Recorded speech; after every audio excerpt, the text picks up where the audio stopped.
another day of action tomorrow for them to conclude the playoffs run. And I guess that is where everyone will be scrambling for the top 18 position. So because the top 18 teams will get to play on the grand finals. And that being said, the teams are also looking to secure themselves that hit start point based on their rankings. And what's special this time around for the showdown is that there is match rules applied on day 4. So we'll definitely want to keep our eyes peeled out for that in the grand finals. Oh yeah, but what will affect the grand finals is the head start point. So whatever placement that they will have by the end of tomorrow will determine what head start point they will have. Now, with the current state of D plus Kia, let's not even talk about how many head start points are they going to get. Okay, but that question will be given to all the other teams. What will be the amount of head start points and who will qualify to the grand finals? Yep, and that being said, though, I think that the first place spot is definitely lock and loaded for D plus Kia. It's more about the rest of the field. How much more can they gather to kind of bridge the gap a bit closer to D plus Kia? Because by the time comes grand finals, that will be a different story. And for those of you guys who are new to the Smash rule, this is as follows: as a team will have to play using the regular tournament rules, and of course, they will determine the match point. So that being said, first and foremost, the points that will be gathered by match 18 will be the points set as the match point plus 10. And once these teams reach the match point, they have to earn a chicken dinner to close off their run. I mean, it sounds complicated, but I assure you guys, it's going to be very straightforward once we actually witness it when it plays out. Yeah, so you got to stay tuned to the finals later on, then you'll get an idea. But we do have an idea who's going to play. These are your participating teams. So in case you missed out on yesterday's show, the groups are reshuffled again. So now we have a new set of teams in their respective groups. However, if we were to zoom in onto group red, it is still the powerhouse group. Come on, look at this. D plus Kia, Alpha 7 in it. And then you have Hora Esports, you have Yahoo Galacticos. It is still the toughest group. It definitely is. And that being said, though, it is going to be tough when you will be pit up against D plus Kia in the same lobby either ways. Look at the rest of the field. There are no slouches as well, where we're having the best coming in from Southeast Asia, South Asia, and beyond. Thus far, I've been impressed by Alpha 7 for quite a little bit. But tell me, for the past couple of days, how have they been faring up against the rest?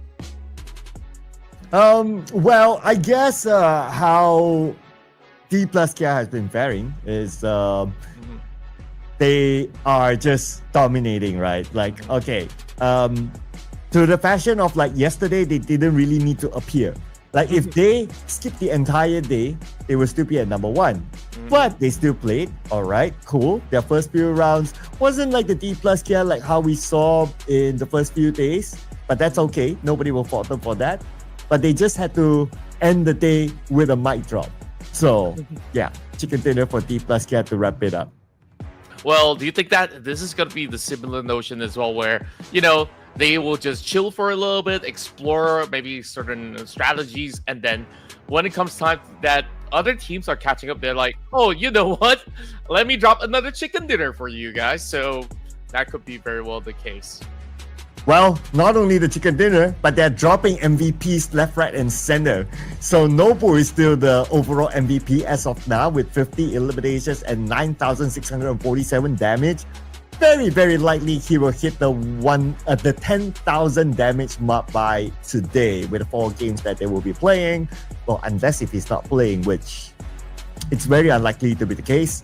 And other than that, utilities used, that's cool. But what matters is, of course, the 50 eliminations. Can you imagine by just one player itself, 50 points out of almost 200 points collected by the team? He scored almost a quarter of the team points. It's really crazy to think about it. I mean, when we take a look at how many games played, and this guy is just delivering, and there's just nobody else that actually falls close to that number other than his own teammates. We got Fabian, and of course another name which I can't recall because I can't really read Korean or Chinese. So that being said, all 4 members of D Plus Kia is on board, and the only other player that's been able to try to match those numbers is Superman coming in from Vikings Esports. Yeah, can you imagine like all 4 of them stacked up 1 to 4? That just tells the whole story, right? Then it's just like a fight between them on like, oh, who's going to be the actual MVP? But I'm pretty sure they wouldn't mind. It's a team effort at the end of the day. So if Nobu gets the MVP, Osa gets the MVP, Fabian, Chips, I'm sure they'll be cool with that. So these are the numbers here. And even if you want to compare Nobu with his teammate Osa, the gap is quite huge. Now to zoom in on that gap, the overall fraggers, the numbers, 50 eliminations for Nobu. We knew that before. Osa is 39. So Nobu is ahead of his teammate by 11 eliminations.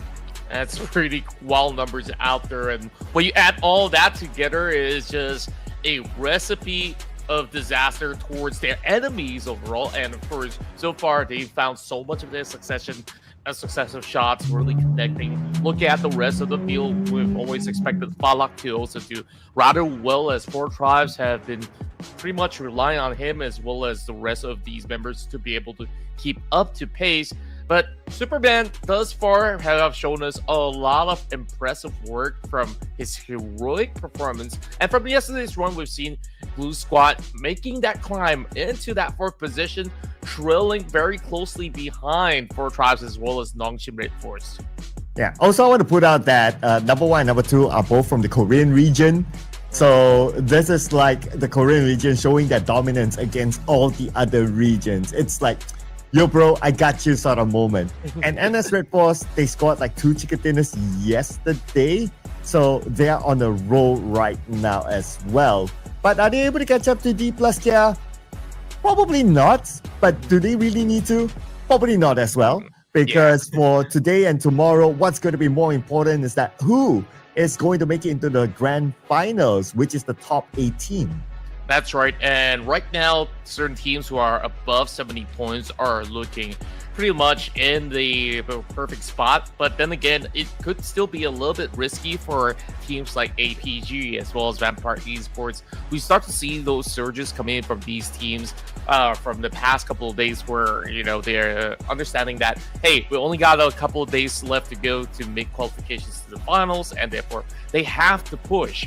Now, look at how close it is. We might even see certain shifts to happen, especially Talon as well as A1 Esports at the cusp, at the borderline right now, where RRQ and Boom is looking to make an overtake, potentially even for KN as well as BTR, all the way down to Alter Ego. So we'll have to see if they would be able to score a couple of chicken dinners. As for Claw Slayers, I don't think that they're mathematically there just yet, but unless if they pull up a D plus Kia performance, we're talking big potentials here. Who knows?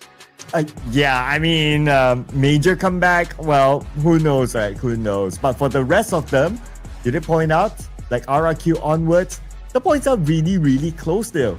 And that's thanks to D plus Kia pulling up a lot of points on top, right? So that will allow like the teams behind to kind of catch up to each other. Now, they're all going to play 4 games each, but on our broadcast, we're going to broadcast a total of 6 games. This is going to be the standard. We're going to start off with Erangel, and then we're going to switch it up to Mirama, and we're just going to go back and forth. But what we're going to switch as well along the way is the groups, and this will be the playing teams for game 1.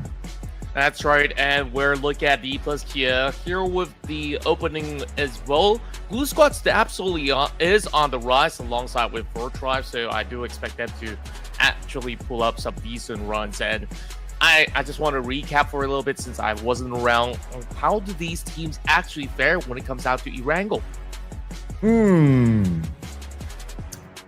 How do these teams actually fare when it comes to Erangel? Well, if we look at this group, right, so we can expect an early encounter because we still have Talon and also Hora in this same batch.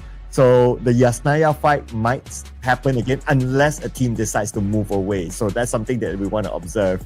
But we want to observe as well if Contra gets his groove after coming back here from base break. So would you have the? Okay, we have a new rule here at the prediction desk, right? Nobody can pick D plus Kia because that's cheating. Hey, I just came back from like 2 days break, so maybe I get one pick just to catch up with you guys. Oh, come on. I'm gonna go for it. Put it right there. D plus Kia. I need to catch up. Okay. No.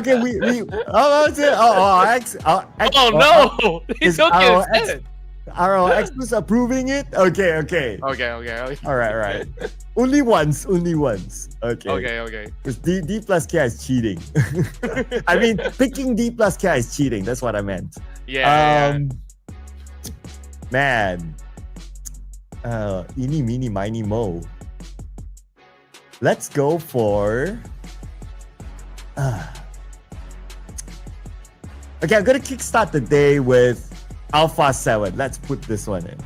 Oh, really good choice. I mean, Alpha 7 so far, they always look pretty good when it comes down to fight. So I'm hoping that we get to see plenty of it coming in from Alpha 7.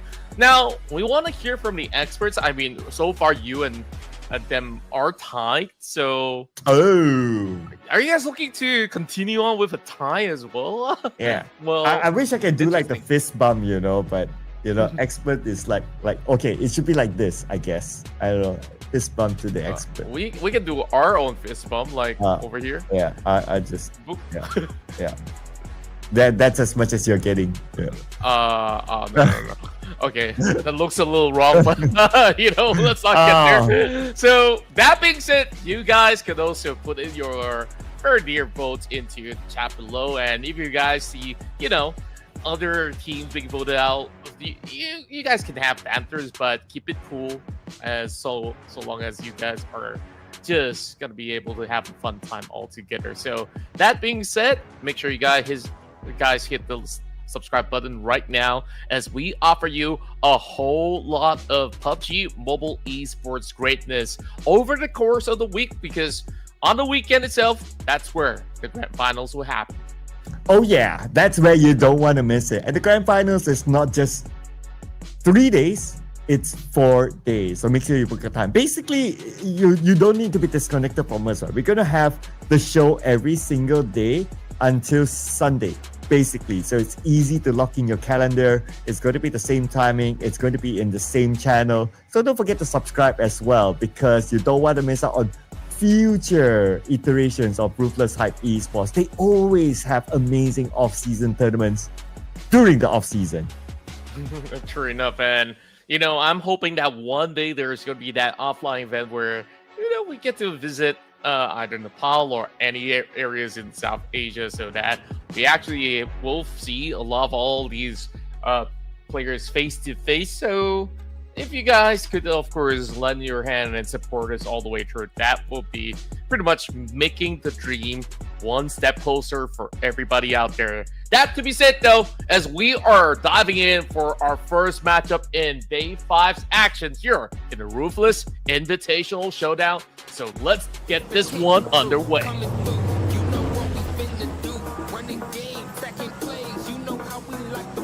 And we're coming underway into Irango, the first game for today. And it will be the race for the top 18. Now, don't worry about the stats. It is the stats. It is not player lineup announcement, just saying, although we see D plus Kia all over our screen. Yeah, but it's just them just dominating like the entire 4 days before this, and they warrant themselves up there. Yep, all I see is Nobu's face at number 1 everywhere, and man, he definitely knows how to strike the rule good pose. That being said, though, this light path starts off from the northern section, as we will kick things off from the corners of Central, headed into the edges of the top. So a lot of all these areas are going to be pretty much testing are about this contest, and we're already hearing gunshots inside of the container areas, and there we go, Yangon Galacticos taking on Blue Squad. Oh, already a bang bang boom boom very early on. Let's go. And not only here, maybe in Yasnaya as well, as we discussed earlier. But yeah, we'll keep an eye on that later, because right now it's going to be Blue Squad getting their first split. Stickley takes one out of Yangon Galacticos, but they fire back. They got Xbox instead. Yeah, 1-for-1 blow. Hex is dropping really low though, so he's got to find something to heal himself. While you can see that there is an even spread with 2 members of Blue Squad opting for the container areas, whereas the rest of the other members are actually taking the warehouses. Sky now going on the push as the battle continues inside Yasnaya. This time cleanly won by Horror Esports with Talon walking away with nothing.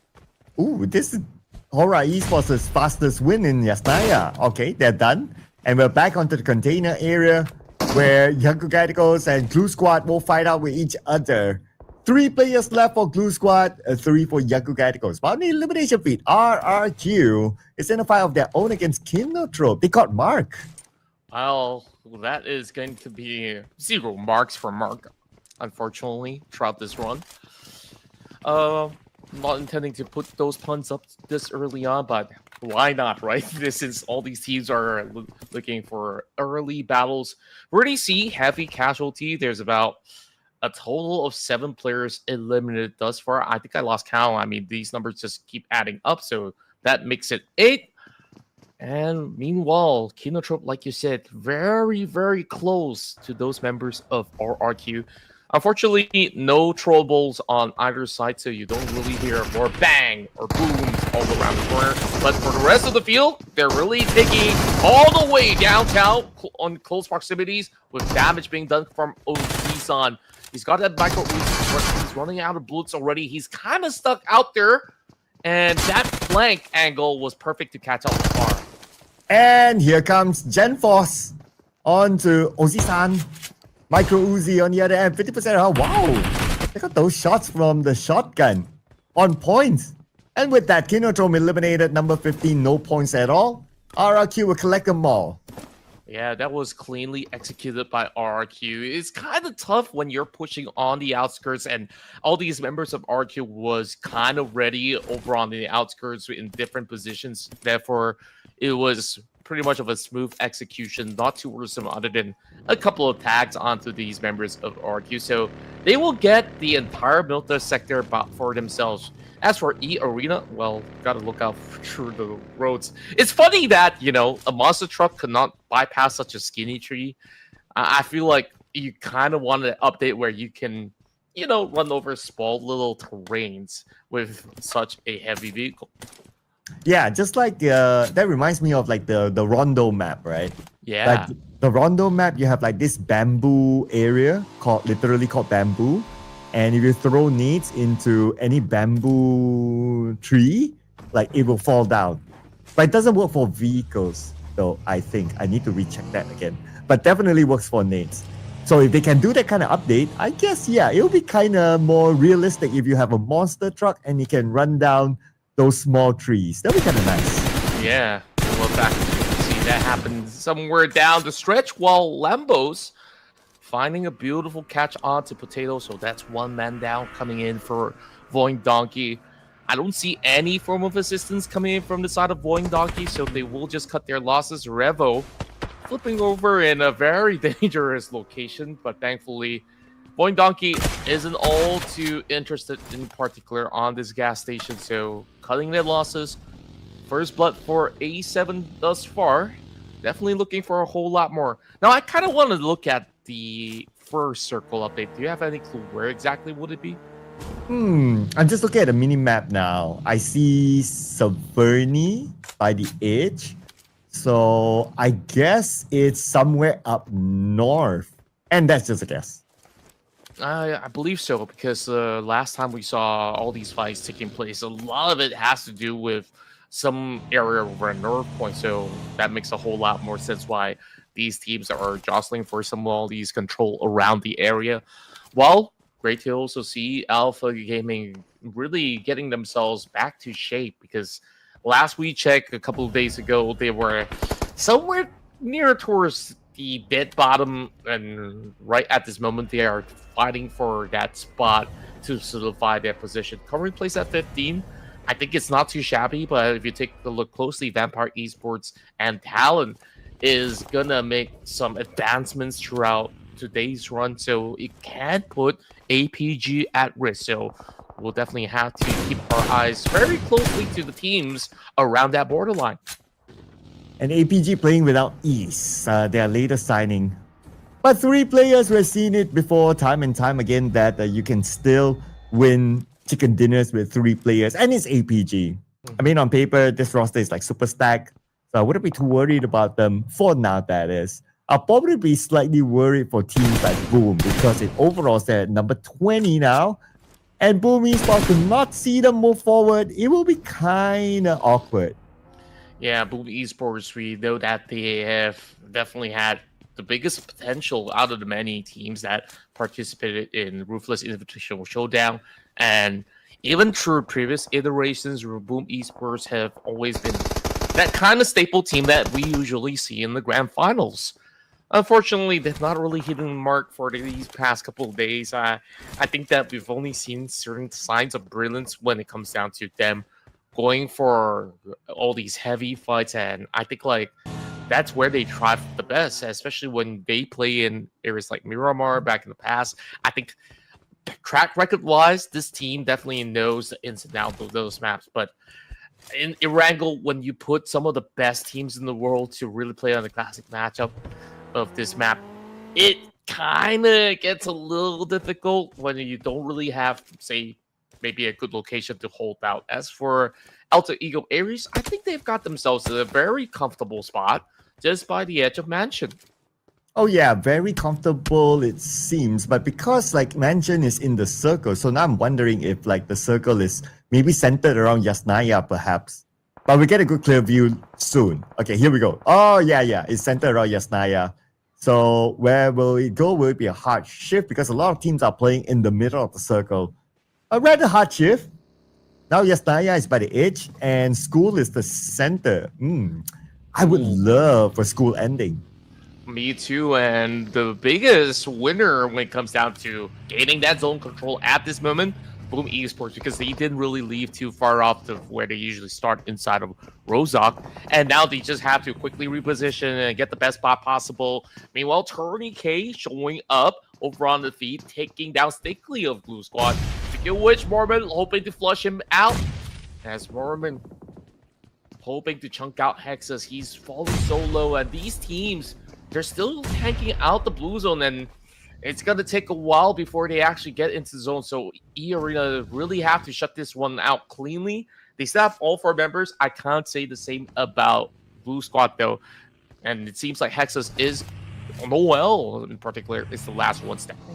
Yeah, this is where we will observe their healing utilities. Okay, Momon has 3 first aid, so that's pretty decent. And after eliminating Hexas, he can get his first aids, so he will stack up a bit more. So they should be pretty fine. They should be pretty decent. And even though 456 only has 2 first aids, but they can share it among each other. So I wouldn't be. I would say they should be in a okay condition now. And these pro players, you know, even though you see them like spending time in the blue, for the most part, they know their timing. They know when to leave. Yeah, and there's plenty of space over in the north section for them to also make that wraparound. Maybe we're looking at a north entry into Rozak to be the call for the rest of E-Arena. While Horror Esports, you know, after that fight that they've taken so cleanly up against Talon, they kind of have a lot of that space inside of Yasnaya. Now that it's slightly off of that zone, this puts them into the big mix-up in the middle where you saw plenty of teams fighting for the position, and Horror kind of looking around the edges right now, while AE7 is on the hunt, having such a good view over the fields.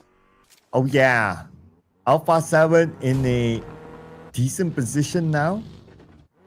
Especially with the fact that they can look at the rotation of a lot of other teams in their direction. Maybe like Alter Ego even now that they are moving in across the playing fields. But the moment they move, they'll meet with another Indonesian team, RRQ. Now with that information, they're wondering, do they want to go forward or not? But because we're only at stage 2, right? For the most part, if team sees another team in a vehicle like that, they will just move away. For most part, that is. But then again, you got to remember that these teams are scrambling for whatever points necessary, so long as it's not being taken away by T plus Kia. So more often than not, these teams, if they can't find a way in, they're happy to take a battle. Speaking of which, plenty of flock of crowd coming in from that far eastern corner. As I suspected, Irina moves in from the north point of Rozok, as they'll be able to gain that advantage inside the zone. Can't say the same about the rest of the field though. Point Donkey right now in trouble, soaking some damage as Arena is looking to flush them out of position. And up above it is going to be Yangon Galacticos with Romeo Boy sending beautiful pot shots to the river. And because of that, he'll be able to collect that 1 point. But I don't think they managed to save Seika. Yeah, no. So Pubg will get that point. Full mini spots. Now we will need to defend the ground against Alpha 7. Oh, Mastery, he missed his first few shots. Oh man, that was a big whiff there. If only he landed it, he would have been knocked. Yeah, that looks a little odd to me. I mean, it's such close range battle. He should have actually got it done within the first 2 shots. But good news for the rest of Alpha 7. They will create a little bit more of that space, but they will have to fend up against Lamar. Move Eastward tries to bring it down the line while Rebo instantly get knocked down with the rival of Asa coming with a flank. And Asa, 30% of health left. Full mini spots. Came into the same building. The Molly will buy him a little bit of time to heal up. On Gen Force cooking up this nade. But don't toss it past that window right in front. No, he will eliminate Asa. But here comes another team. Say hello to 4 Thrives. 4 Tribes absolutely looking to go absolutely explosive, as they will have Lazarus coming with another angle of his own to also chime in. Everybody wants this form of a compound. Whoever's moving from the north point, and this is where it's just helter-skelter. Falak now drops that grenade towards the direction of Octa. Asa just playing it super defensive, and that will secure it. Rosemary also finding one up against Ruthless, and that adds 2 points in for 4 Tribes at this moment. Falak securing that grenade elimination. And now they're looking for more. Yummy is behind this wall. Falak, I'm not sure if he knows that somebody is there. Okay, they do know. They do know. Okay, Yummy now makes his move with the DBS. We all know what Yummy can do with the DBS. Ooh. But even though you have a DBS, even though you're SLK, there's nothing you can do if that nade is in your face.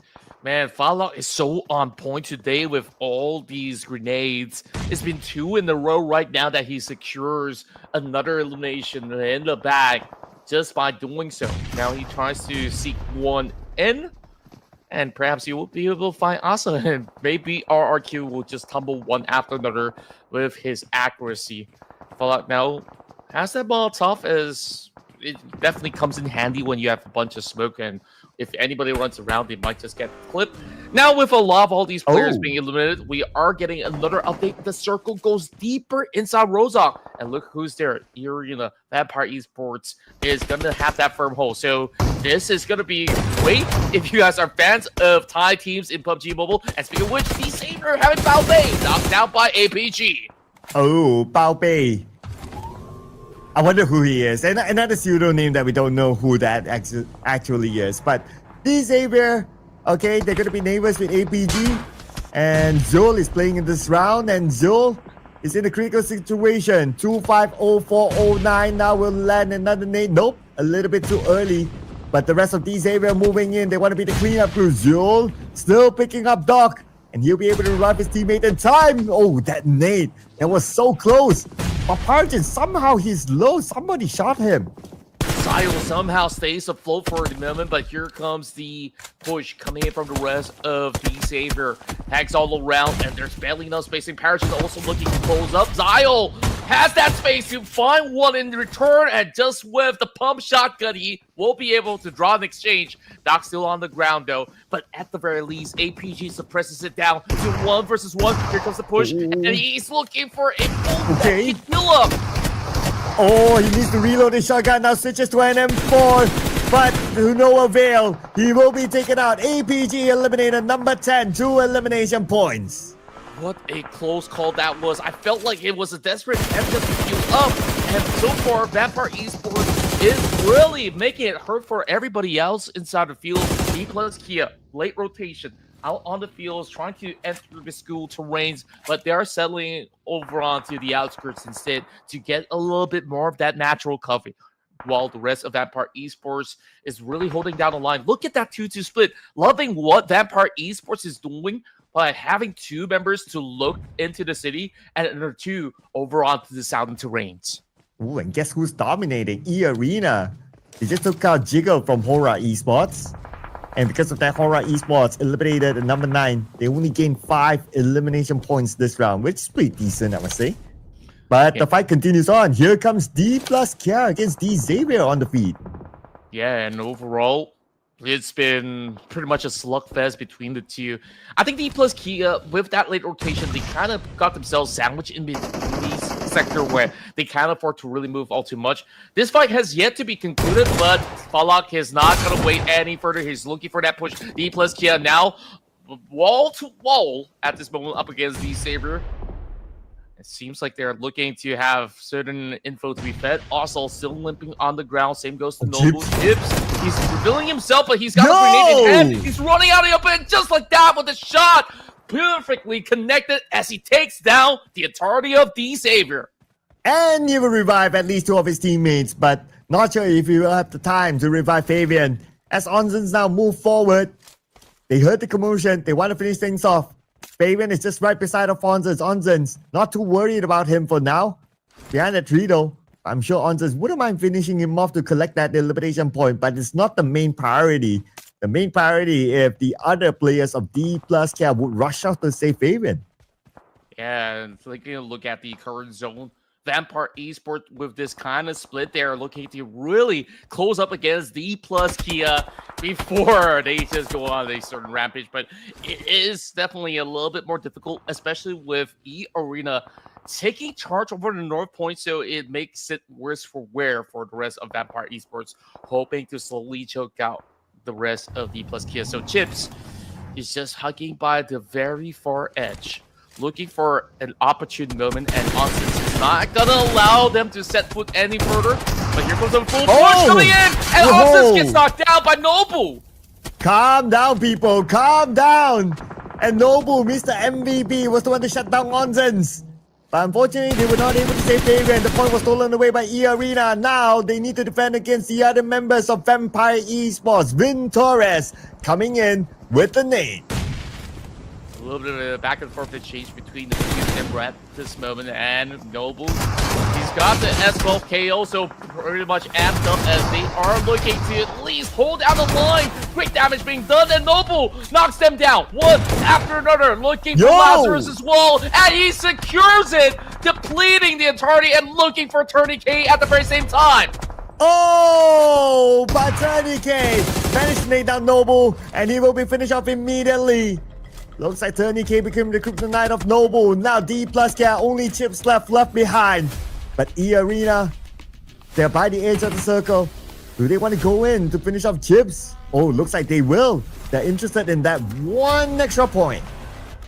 Definitely want whatever is necessary right now. While all these teams were going up against each other, take a look at 4 Tribes. They haven't really moved too far over onto that North Point where they're holding up against R2 earlier.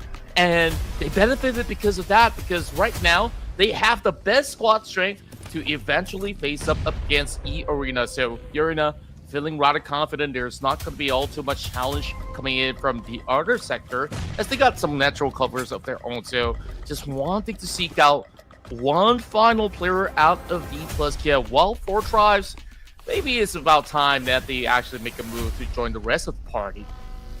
Yeah, 4 Tribes has been staying real quiet. Yeah, they had an early fight where Falak scored 6 eliminations so far, and that's amazing.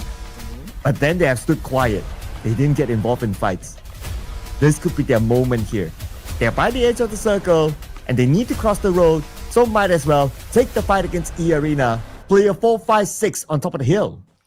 It's kind of hard to actually spot him out from that position. Also keep in mind, like, the rest of the E-Arena members, they're kind of guarding whoever leaves the city. So if 4 Tribes really want to take out 4-5-6, they'd be expected to have flurry of bullets being sent by the rest of members of E-Arena to try to cover ground. So it will be much easier for 4 Tribes to perhaps look for that Lone Ranger out of Alter Ego who is currently inside of the city of Rozok.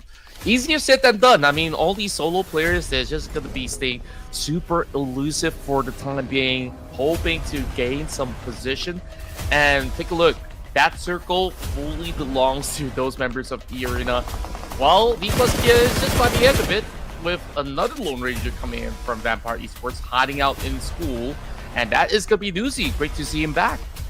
Yeah, normally he plays in Mirama matches, but this time he's playing in an Irango match.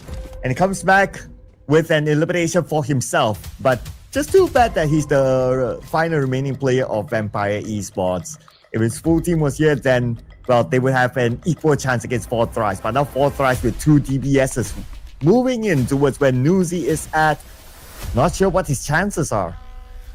No idea, but for Tribe, so you kind of have no inkling as to where exactly Newsy is, unless if Naki kind of hears any kind of movement with any steps that Newsy take without having that awareness, then they will be sending all 3 members for Tribes towards their corner. As for the moment, a little bit of a standstill until we settle with stage 6, so no commotion whatsoever because all these teams are kind of comfortable where they're at for the moment. I do believe that Newsy has gotten a little bit of a sense that there are players inside of school, as he's definitely checking for his footsteps while also checking out the outskirts. Chips, what's the call gonna be? I mean, he managed to somehow stay afloat, even having the confidence to run out in the open, and this is where shots will be fired coming from Newsy as he's hoping to secure it, and that alerts the rest of 4 Tribes. And Newsy with the smoke. Now buying him a little bit more time, but he cannot escape the wrath of Lucky. Coming in with the DBS, rushing in on the Newsy, eliminating Vampire Esports at number 5. And now, inside of school, it will be 4 Thrice. But on the outside, on the high ground, is still E Arena. Yeah, so unfortunate. Newsy could not even find a way to climb over the school walls, unfortunately. And as much as he wants to be alone, I think like he's kind of boxed inside of school. And now the same situation for the rest of these members of 4 Tribes at the moment, because they kind of need to run out. But the rest of E Arena will be the ones gatekeeping the rest of the field. So as much as I would say the numbers are kind of matching when it comes down to the units that 4 Tribes have, exiting out of school is going to be a big problem to go up against E Arena. Yeah, with 30 seconds of the clock, they might need to force an exit. But Chips is still here, the final player of D plus Kia. Nobody dealt with him. So as long as he's still in the game, he could be the kingmaker, because now 4 Thrice and E Arena is dead focused onto each other, leaving Chips behind. But it will also depend on what kind of circle we're going to get in about 8 more seconds. If it forces Chips to move forward, he will be out in the open. True enough, and on top of that, 4 Tribes, if they were aware enough that Newsy was shooting onto somebody, and they gotta kind of pay attention into the open fields where Chips is currently at. Or maybe they have actually missed the mark with that. Newsy did not eliminate Chips, so it would still be Chips being a thorn in the flesh for 4 Tribes, because right at this moment, they don't really seem like they were having full focus over onto his position.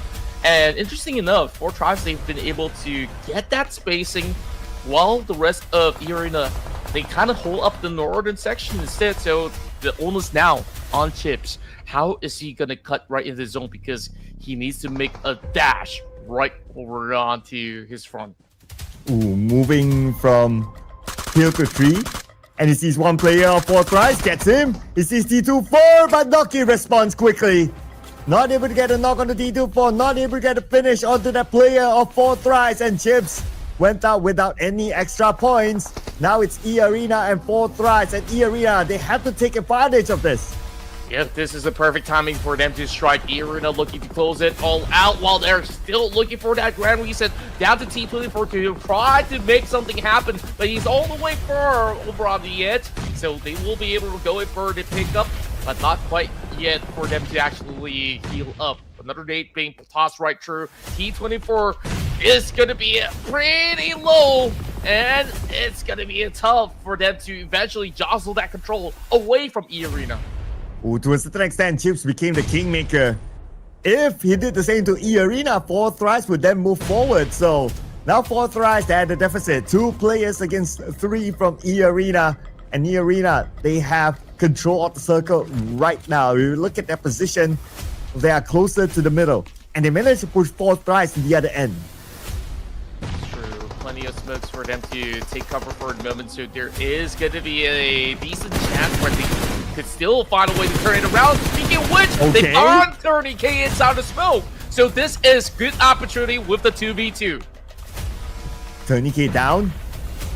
Is 456 going to go for him? Okay, Tony K is calling towards his teammate though. Would there be a nade that comes through? Looks like not. Fourth Rise. Okay, do they have nades? Okay, they have 3 fracking nades, but maybe they felt that it's a little bit too far. So they're keeping that nade for now, for the crucial moment. But because of this hill is blocking their view. But Joker, he's going for the flank. Oh, this is a very cheeky move coming from Joker, and it might actually work out because the rest of 4 tries, they're kind of focused onto a different direction, and if he's got anything at all, he's got 2 frag grenades that he can put into grand effect. But now with 456 also on wheels, the rest of 4 tries kind of hold back ever so slightly, still playing by the spine of the hill. As much as I call it a hill, it is only a slope, and that grenade, good to connect, bringing them to only a quarter of health left for both Tony K and 456. Okay, so it's still a stalemate now. While Fourth Rise trying to unlock E Arena, they failed to finish off Tony K earlier. Now Tony K is back up, so they are playing as a trio with still the amount of circle control. But here comes Joker! Got the run down! But then again, the counter fire came in. Now it's only 1 player left from Fourth Rise against the 2 from E Arena. It's going to be T24, the Prodigy, the Clutch Prodigy. Now, with a mission to finish off E Arena. And with them going for the pickup, this is going to be a clean opportunity for T24. He's got a grenade. He's going to be able to pop it in time. And here comes Tony K with a charge. I don't think there's any room for him left. Tony K seals the deal for E Arena to claim chicken dinner number 1 here in day 5. At the end of the day, the numbers was just too much for him. E Arena, they had multiple angles covered. Even though if he wanted to rush forward, the other angle would shoot him down because it's an open lane. Yeah, there's a slope there, but it's not the biggest of impact. At the end of the day, it's still E Arena scoring the chicken dinner with the numbers in hand. The champions of PMSL Southeast Asia coming in with a bang, 13 eliminations scored.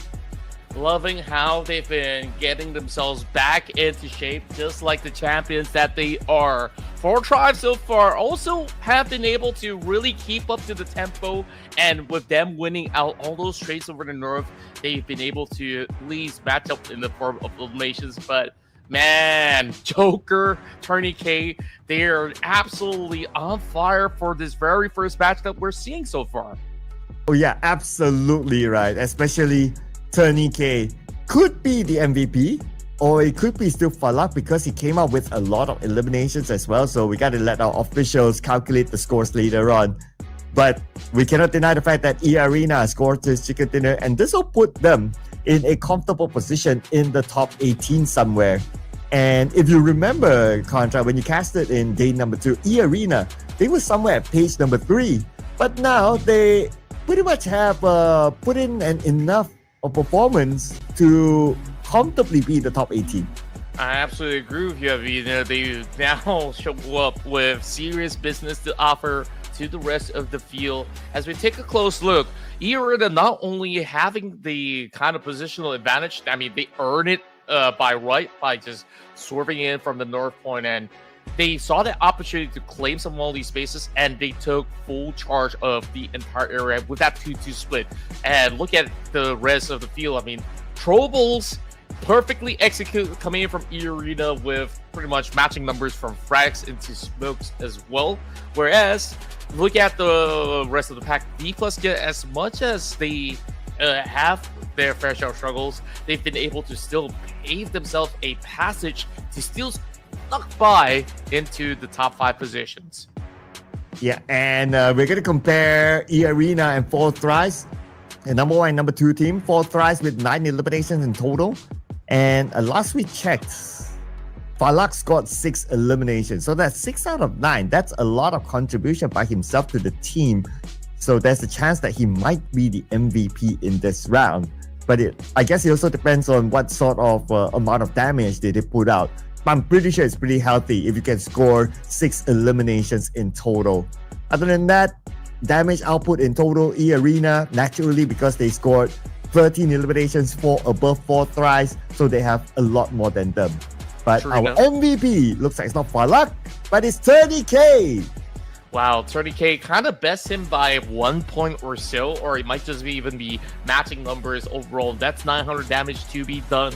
And just take a look at how efficient he is on the action per minute. 24 troll balls in this matchup just by 30k. This goes to show that he really puts everything on the line to put E-Arena on top. That being said, though, look at the contribution. He has been able to bring 53% back into the squad when you're playing a team sport. That is the major bulk of it. Yeah, and this is how close Falak's points is, right? So 1 elimination behind and maybe 100-ish points difference, then a damage output difference than 30k. And then we have 4, 5, 6, whoever the mysterious player is, also up here as our top performers. But we cannot have a stat without a player from D plus Kia, right? Nobu still have to slide in between these players. Yeah, and he is just really everywhere in the map. And on top of that, you gotta want to have yourself still maintaining that MVP title. If you ask me, nobody's going to be coming pretty close to challenge other than maybe Falak up against the rest of these members of D plus Kia. So, of course, we'll get to that conversation maybe by the end of our playoffs. But E-Arena, this has been another amazing run coming in from them. 23 points to solidify themselves, while Fortress have been looking to match up this score lines by the end of that run. But good enough to actually pull 15 points back, whereas I think it's a very healthy start. We see plenty of battles to go around. Talon was one of the early fews to drop out. Kinotrope has folded to RRQ, and Boing Donkey was slowly being picked apart by Alpha 7, if I recall. So that being said, they gotta look for certain plans when they go into Miramar to at least force some back. Yeah, and looking at the numbers, nobody got time for airdrops. No airdrops looted. I guess because like the circle has been like hard shifting like to the left, to the left, to the left, to the left. And then people just don't have time to loot any airdrops in between. Now overalls, because Fourth Thrice did pretty well in this round. So now they are at number 2 above NS Red Force. But to be fair, NS Red Force, they did not play this round. So they've been looking to claw back their second place spot in the next. That's right, and when they come back, I believe that they can kind of solely get by. We'll have to see if they will be able to, of course, fight up against Fortress for it. Blue Squad, they kind of have a little bit of that early scuffle that kind of resulted in them being halted. So their positioning goes unchanged, but Alpha 7's been climbing all together with E-Arena. And you mentioned that they were on the third page and now emerging into 7th spot. That is a crazy jump, if you ask me. Oh yeah, from third place to now first page. Now they are, I mean, if you're in first page by now with today and tomorrow to play, you're very, very likely to see the grand finals. Now, can't say the same for teams on page number 2, especially at the end. APG, Vampire Esports, D-Saber, and the likes of teams around there, because they could still be pushed down if they don't retain a level of consistency. So they need to be aware of the teams that's behind them. That means the teams on page number 3, where we'll see how close the points are now. That's right, and a lot of all these teams are just neck and neck right now. 76 points is the number to beat. Talon, they didn't walk away with anything, so that kind of allows A1, once they join in this upcoming matchup, to be able to challenge that to go alongside with Boom Esports. So Alter Ego, they're also inching in closer, moving up 2 spots with the members of Kinotrope unable to receive points this time around. So the race is still very, very nail-biting for the moment. Yep, but it will be nail-biting if you don't take a break. So we're going to head for a break, ladies and gentlemen. When we're back, it's going to be Mirama. So don't go anywhere. We'll see you guys after this.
Just when you thought that the champions of PMSS Southeast Asia is having an off day, they're back, ladies and gentlemen, with the bang, with the chicken dinner in game number 1. Welcome back. You're now watching the Ruthless Invitational Showdown Season 11. Together with me, Sir Clark, and my buddy here, Contra. What do you make of game 1? Well, I definitely love the tempo that E-Arena is playing. We see a little bit of a good implementation of tactics as well as how teams actually execute in a very controlled and precise way on taking on each other. Whereas, somewhere in the mix of the field, there was a lot of all these chaos that happens for these teams to even try to squeeze for a position, whether inside Rozok or even on the outskirts. And it definitely was very, very difficult for at least majority of the pack. Oh yeah. I mean, if the circle like hard chips to the left, never to the right once, and then it's like it ended out in the open area, it's definitely a difficult circle. And that's where the circle that E-Arena managed to overcome all the other teams. So fourth prize, they came close though, so still gotta give it to them as well. And they still managed to bring in a good amount of points altogether. They're at the podium spot anyway on the overall, so I wouldn't be too worried for them. They're okay right now. We'll see them in the grand finals for sure. But who at the end of page number 3 will crawl into the top 18? That question will further be answered in game 2. That's right, and is looking rather close for some of these teams out there. We want to see whether if there's going to be any form of chance for Claw Slayers within the span of 2 days action. Can they find a way out? Because they're currently dead bottom at the moment. Group Yellow joins in this time around, where I'm happy to see Superman back at it again with the rest of MVKE. Oh yeah, Superman. In the road to the MVP amongst the players of D plus Kia. And since he'll be playing this round with D plus Kia in the same set of teams, then we'll see if he'll be able to put up a good performance. Of course, now we're looking at group red and yellow. Something that we'll need to do as our due diligence is, as usual, predict who will score the chicken dinner. And it never gets easier. It definitely doesn't. And overall, I think that in Group Yellow, there's a lot of stakes involved, right? Where Nongshim Red Force, they want to reclaim that number 2 spot from 4 tribes, while you also do have A1 Esports at the cusp of elimination at the very same time. So if you ask me, it is very, very challenging. And when we take a look at BTR, they're also within pretty much the range to also make the top 18 cut. So this is just going to be a little feisty when we move into the matchup, where I'm hoping that we get ourselves a good one in Miramar. So, I want to get a good one. I want to get a good one from BTR. Let's bring on the red robots. Here we go, BTR. Oh, okay. Kind of like your pick right there. And, I have not voted for this team for quite a while right now. And I do think that A1 Esports, they kind of know what is at stake. And they got to really step up. And this is definitely a place where they are still able to do so, especially with so many more games to go. So I'm kind of putting a little bit more hope for A1 to qualify to the finals. Okay. Mr. Contra locking in A1. All right. So our experts' prediction took a bit of your advice, your excitement to see Superman playing again.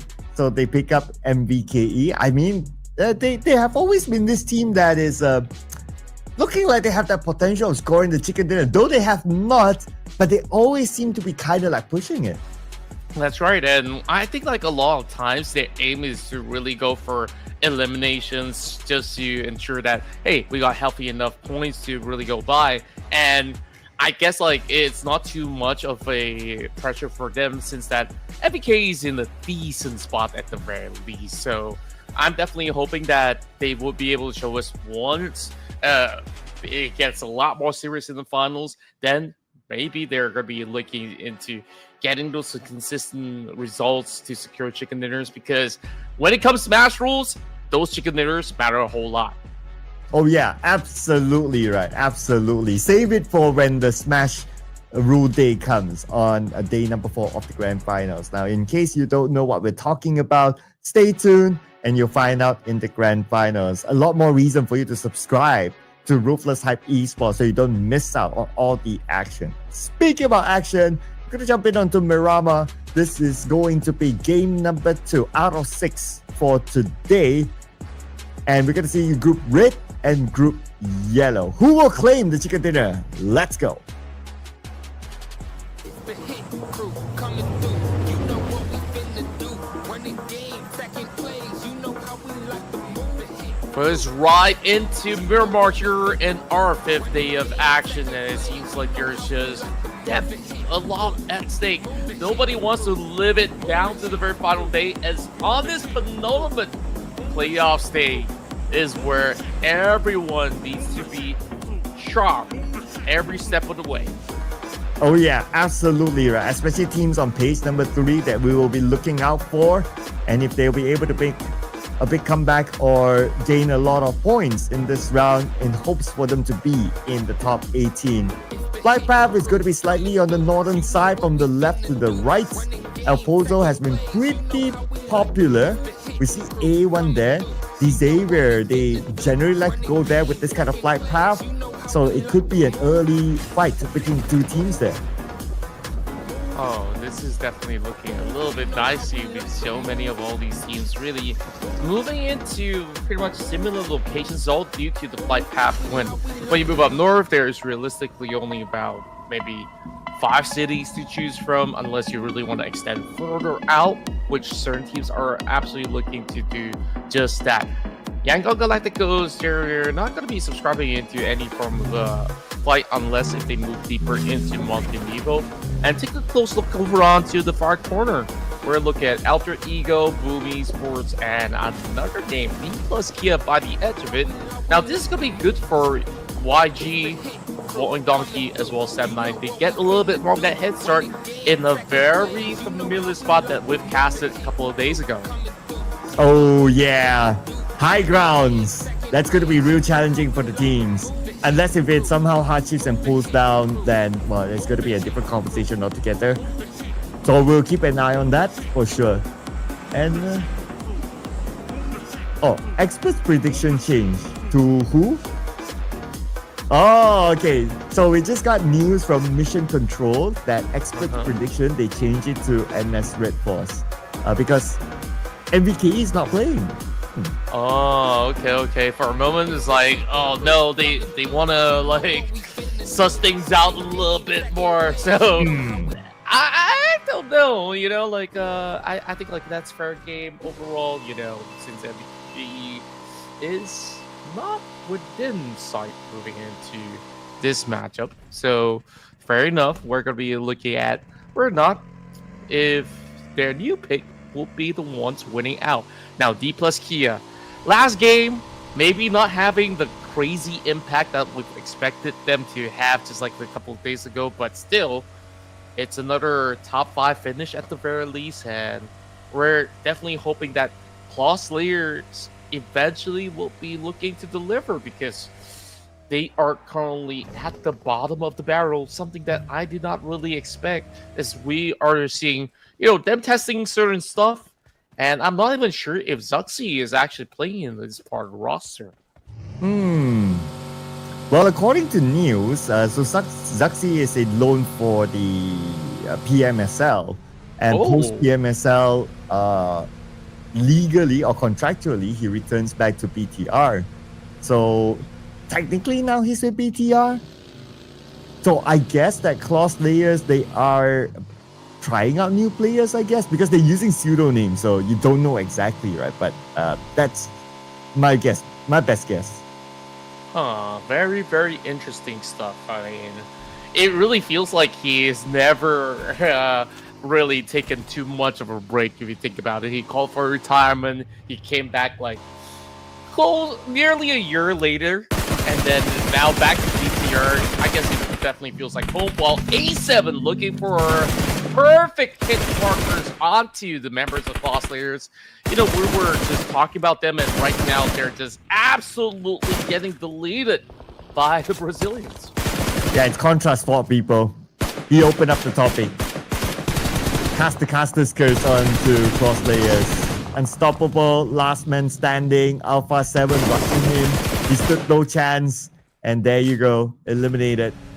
Now Claw Slayers only have Annie. Are you walking or are you running away? Oh, he's driving. So yeah. So I guess he's doing neither one of that. Well, BTR, I hope that they don't suffer the same fate. So if you say that he's on loan to BTR, then I wonder which one is actually Zuxi who's playing right now, if he's playing today. Yeah, if he's playing, right? So we don't know. Because they also use like a ton of pseudonyms. And, well, rumor is that the BTR that had been playing before this is the Academy team. So, yeah, so again, like, because they all use pseudonyms, we can't be 100% sure. But yeah, rumor has it is that that's the case. And I guess that kind of justifies the fact that BTR is not really that performing. I mean, number 23, second last at the bottom. It's not the usual BTR. Mm-hmm. Now it makes a whole lot more sense now that you put it that way, since, it could be a lot of all these new faces that may have not had a certain experience fighting up against, teams that have played globally. And sometimes it just gets a little bit more daunting, as much as, Coach Ken, he loves those lobby slayers and looking for those fresh blood who's stepping up to the challenge. And I believe in his philosophy that once you give them those kind of opportunities, they will be able to actually shine like diamonds in the rough. So who knows? Maybe if there's going to be any breakout performances next season, might actually see new names in BTR. Wow, shine bright like a diamond. Yeah, and I guess that's what he will be looking at as well, right? Since, well, for BTR, unfortunately, it's an off season for them because they will not be featured in the PMWC. So they can pretty much experiment all they want instead of like truly preparing for the PMWC. Mm-hmm. So I guess it's both a good and a bad thing. But I guess more towards a bad thing. I'm just trying to be positive here for teams that didn't qualify. Yeah, I mean, every single tournament regionally has been extremely difficult. Even, like, we talk about the qualities of D plus Kia as well. Take a look at them with this incredible result. You expect them to be at the EWC, but more importantly, these teams are also eyeing out for that very grand tournament towards the end of the year, and that is something that none of these teams want to miss out, which is why they just gotta keep working harder and harder despite it being an off season. Yeah, same goes for some of the other teams here, right? That's playing like D plus Care as well. It's unfortunate that it's an off season for them. They didn't qualify too. But Alpha 7, they qualified, and they're using this as a true blue training ground for themselves. And so far, what a good start for Alpha 7. And now they see 7-9 circling around with the legendary Mamparang as the coach today, I guess. He's not playing this round, so they're going to play with their regular lineup of Yumiko, who is Yuhai. Oh, Yumiko is Mika, and then you have Yuhai, Firen, and Trexie. So this is the first team lineup of Sem 9.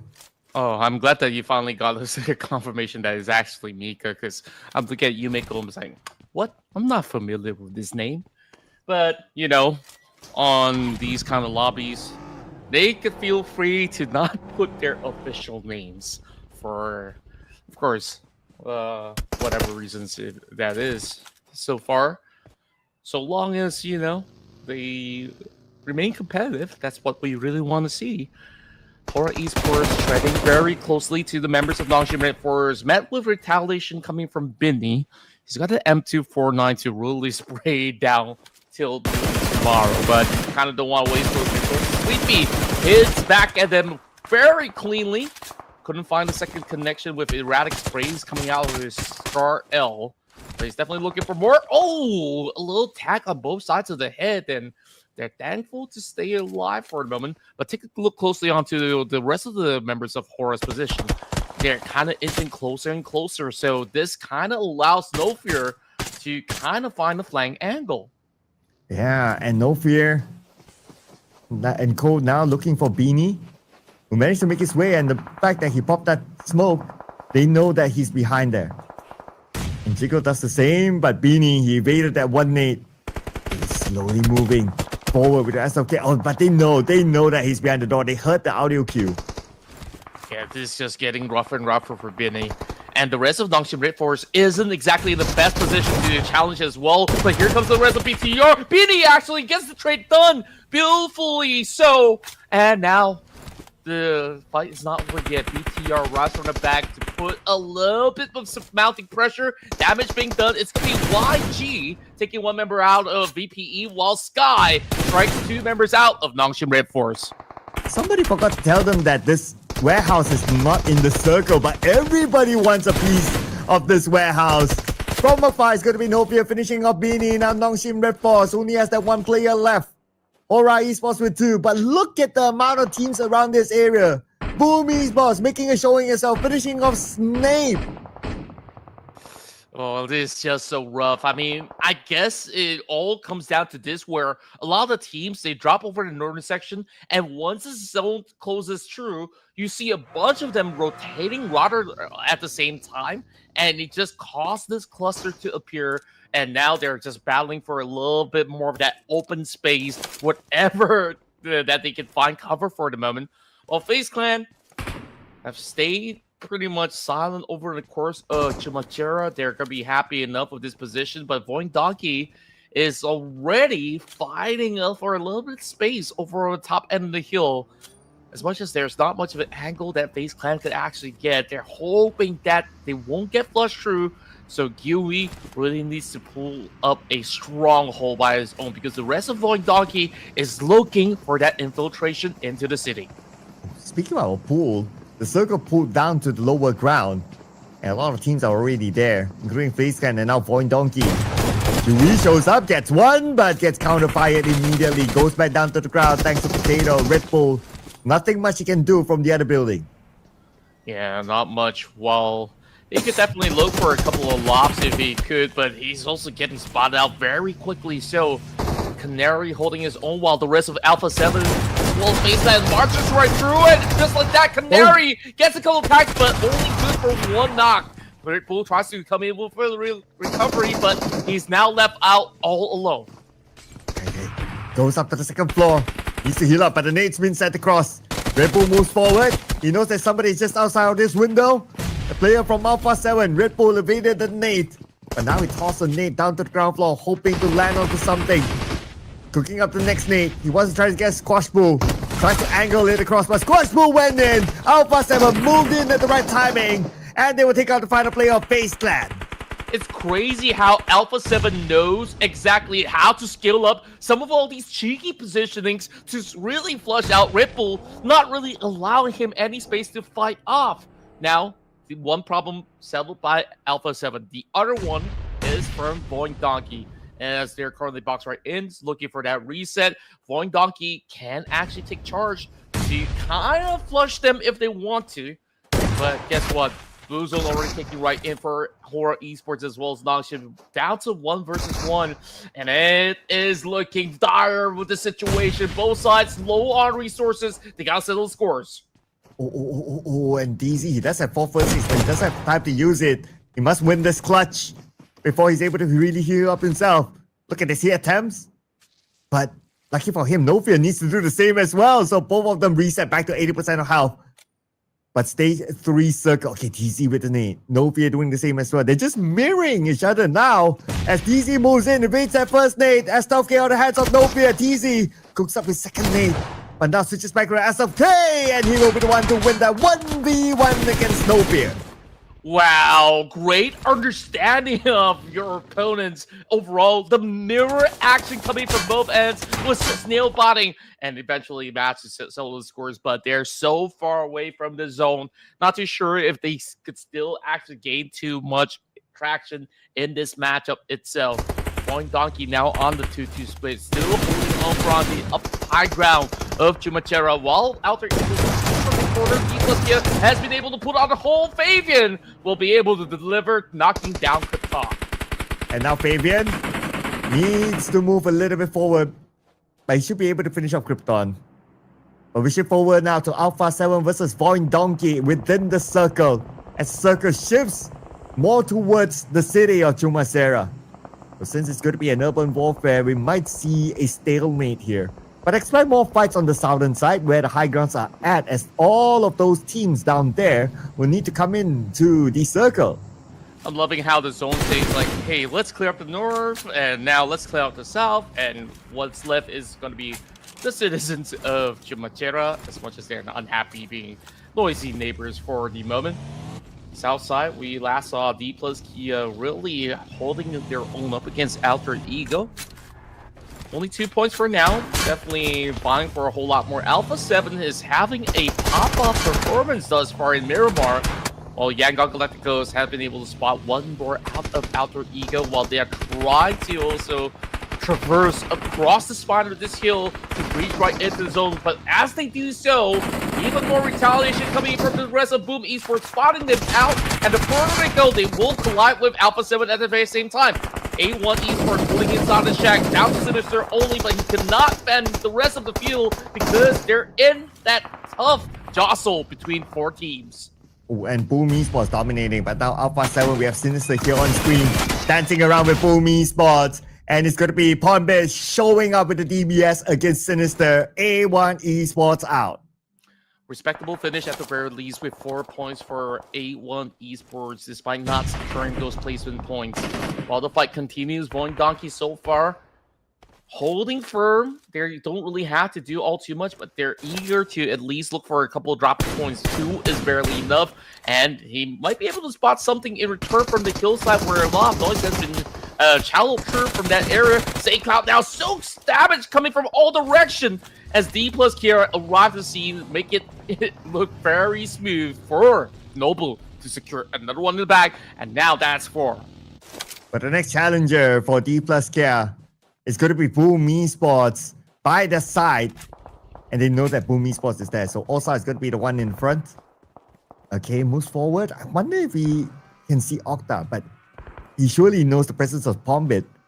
And Pubg, with the vehicle, goes back to his teammates, pulls the trigger, able to land the shots, but not able to get a knock.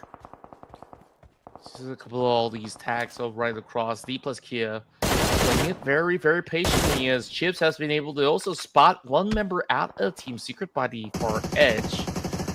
As much as they have shown their presence, I mean, there's still a lot of all these creases that they could actually play from.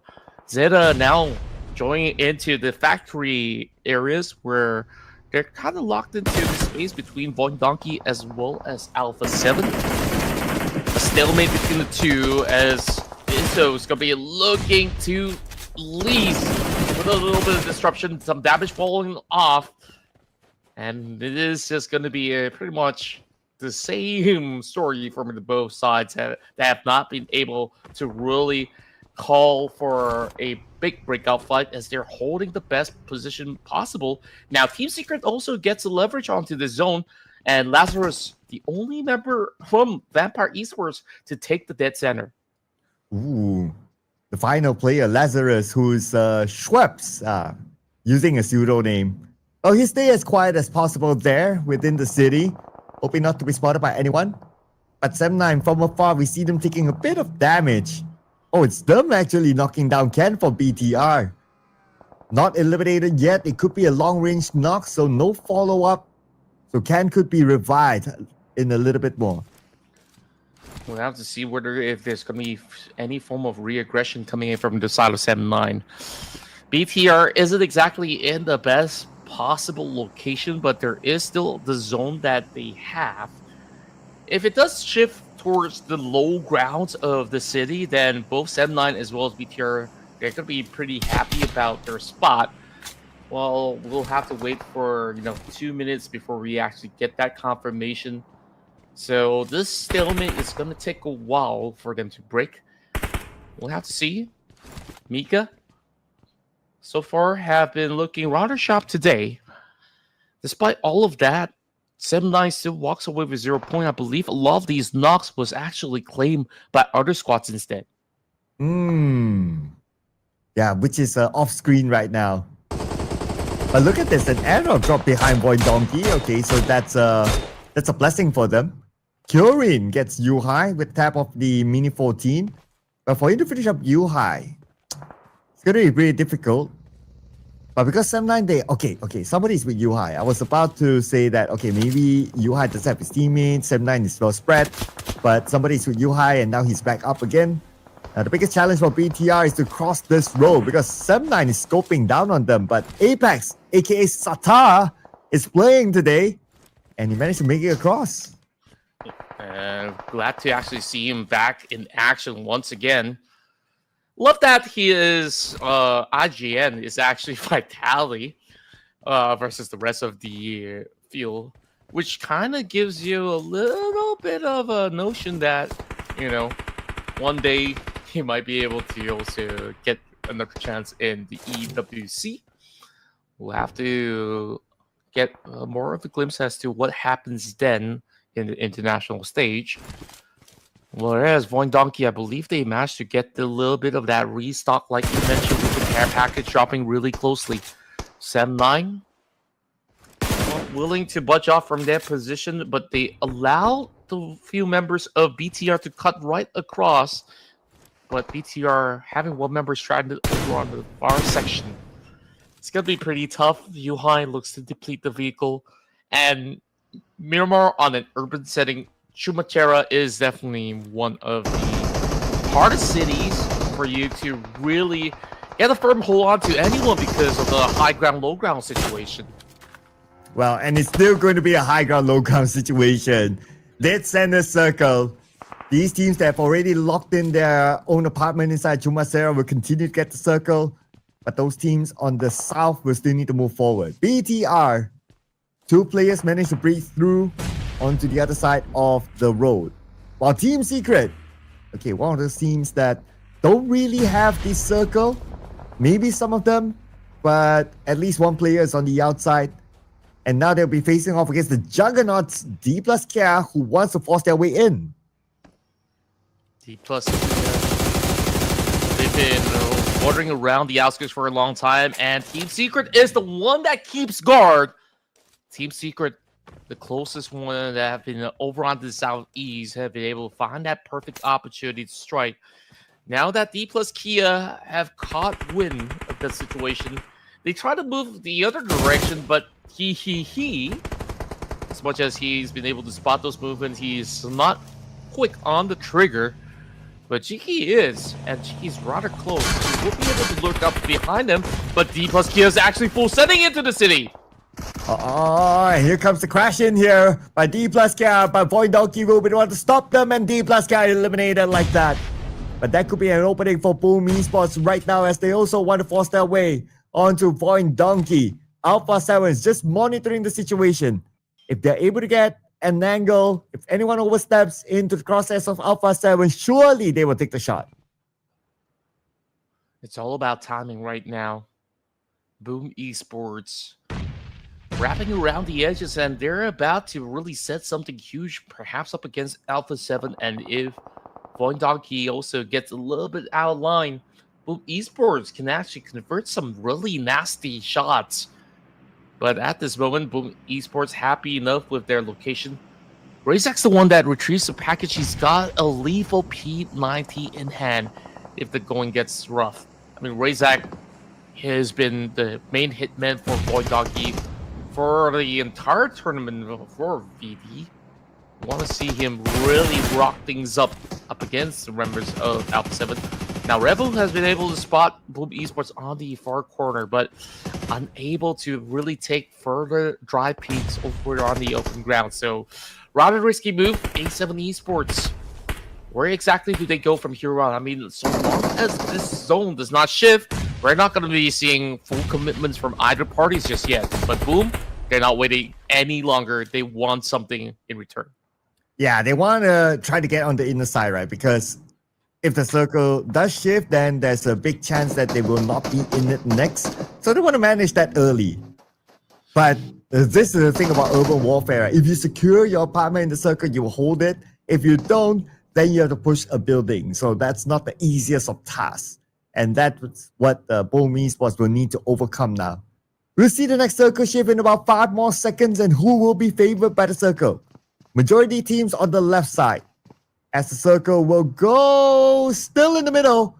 Alpha 7, no circle. They will be the ones that need to move. Oh boy, Boing Donkey has got a lot of work to do. I mean, they gotta fend off both of these squads, and they're already on the run. I mean, they gotta just shift into Potato's location at this moment. Boom.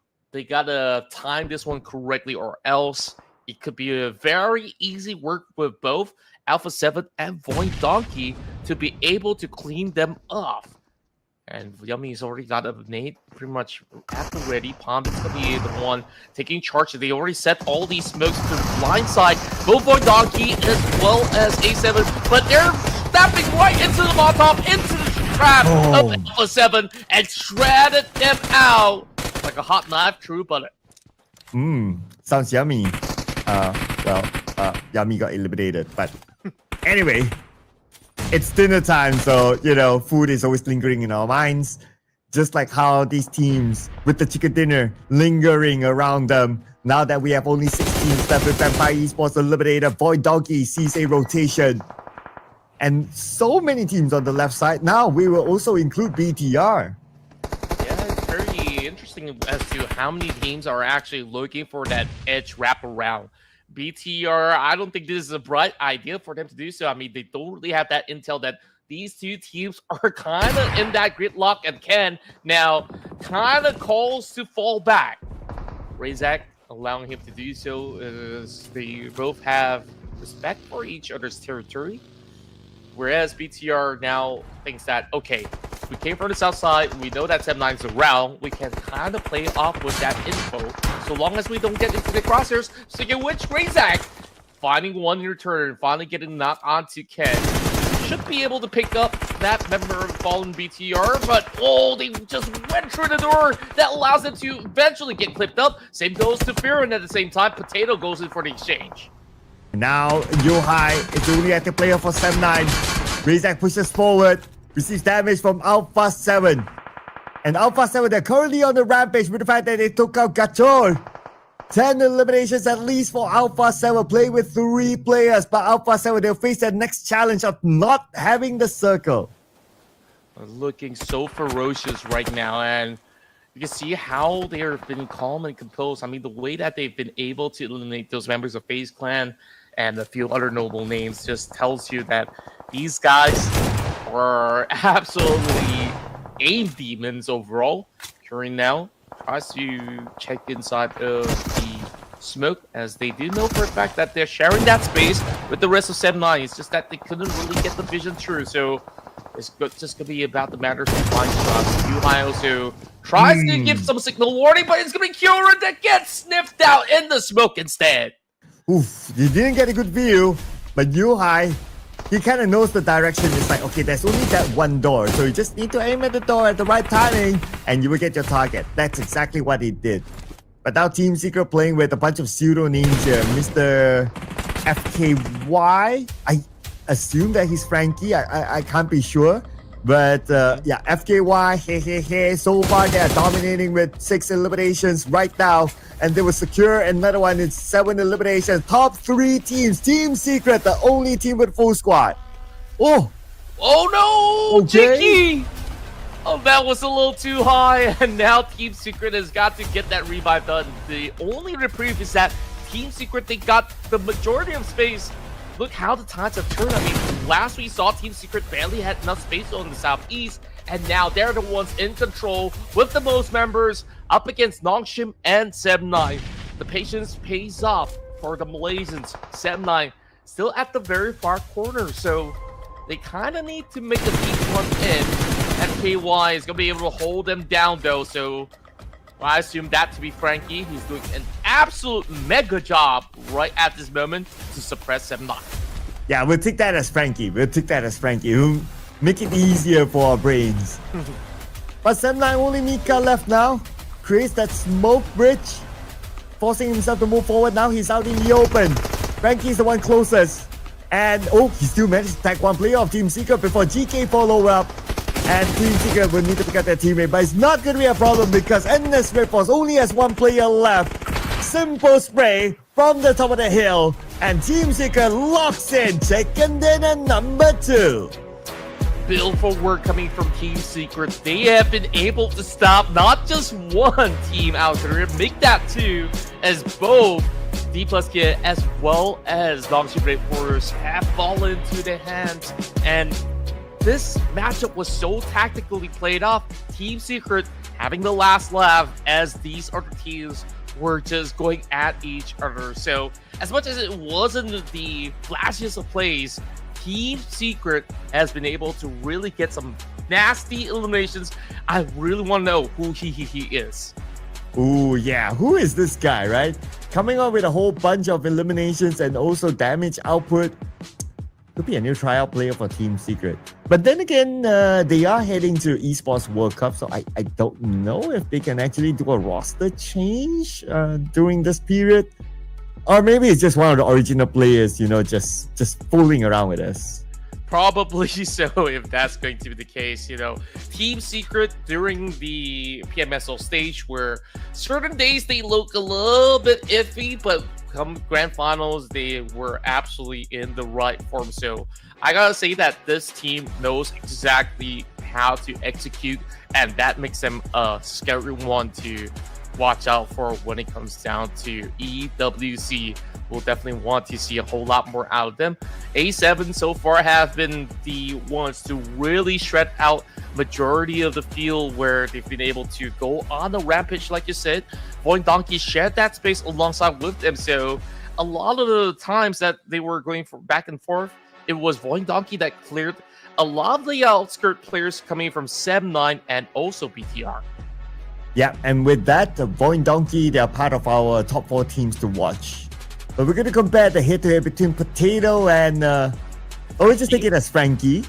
Yeah, Frankie, question mark. Both of them 3 eliminations, but damage output more on the Potato. Assists pretty much the same. And I guess because of the damage output difference, the team contribution for Potato is a little bit higher. Considering that he's the IGL and he's still able to frag, I mean, that's a lot of responsibility on him, but yet he's still able to put in the numbers. Yeah, he's got the right disciplines and the perfect hairdo as well. Loving how Void Donkey so far has always kept themselves sharp as ever. And as much as those stats don't look to be as inflated for the rest of Team Secret, they, for most part, have stayed rather quiet and elusive. But every moment that they actually get opportunities, they didn't actually waste it. So great work coming from he. He's been able to secure 5 eliminations, like you said. And on top of that, they've been absolutely clean on their execution.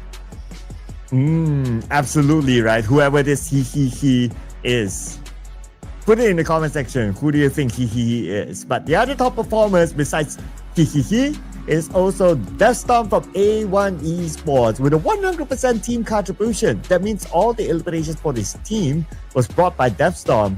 And then we have Bombay from Boom Esports with also 4 eliminations, and the IGL from Void Donkey. Potato with 3 eliminations here as our top performers.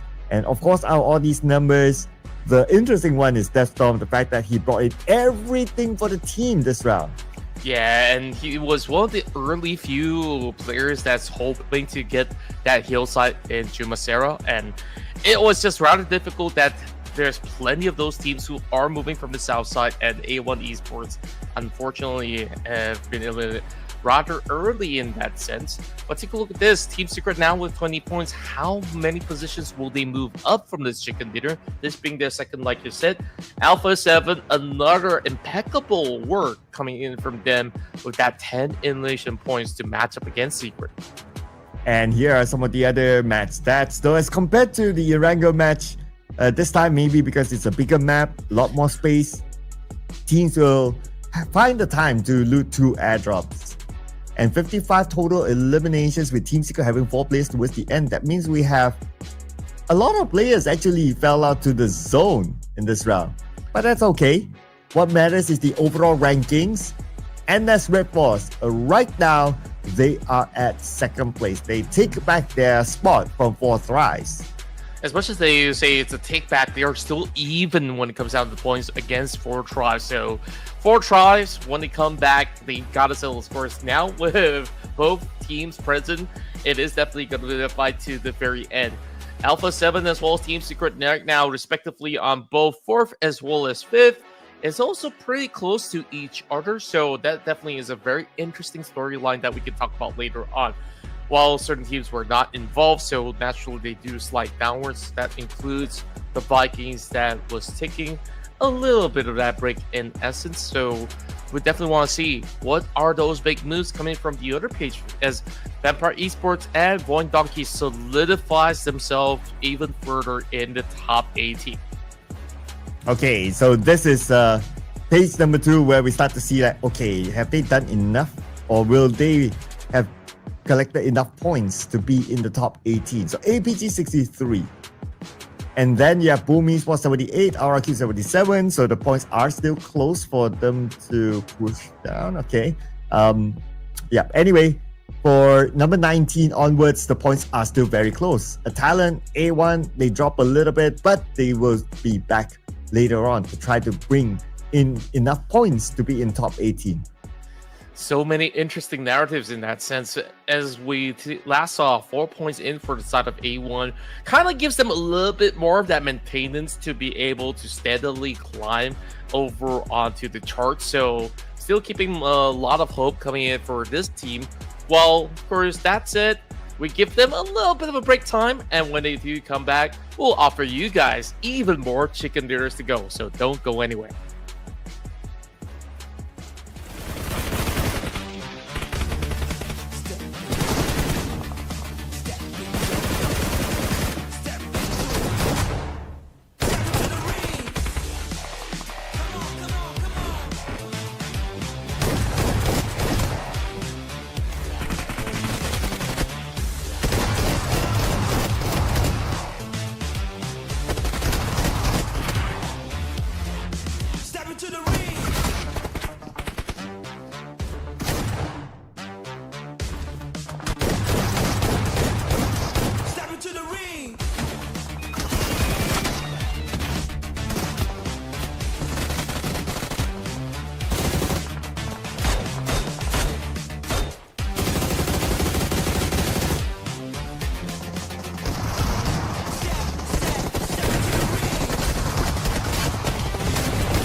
Welcome back once again. You are currently watching the Ruthless Invitational Showdown with the 11th iteration here of the season.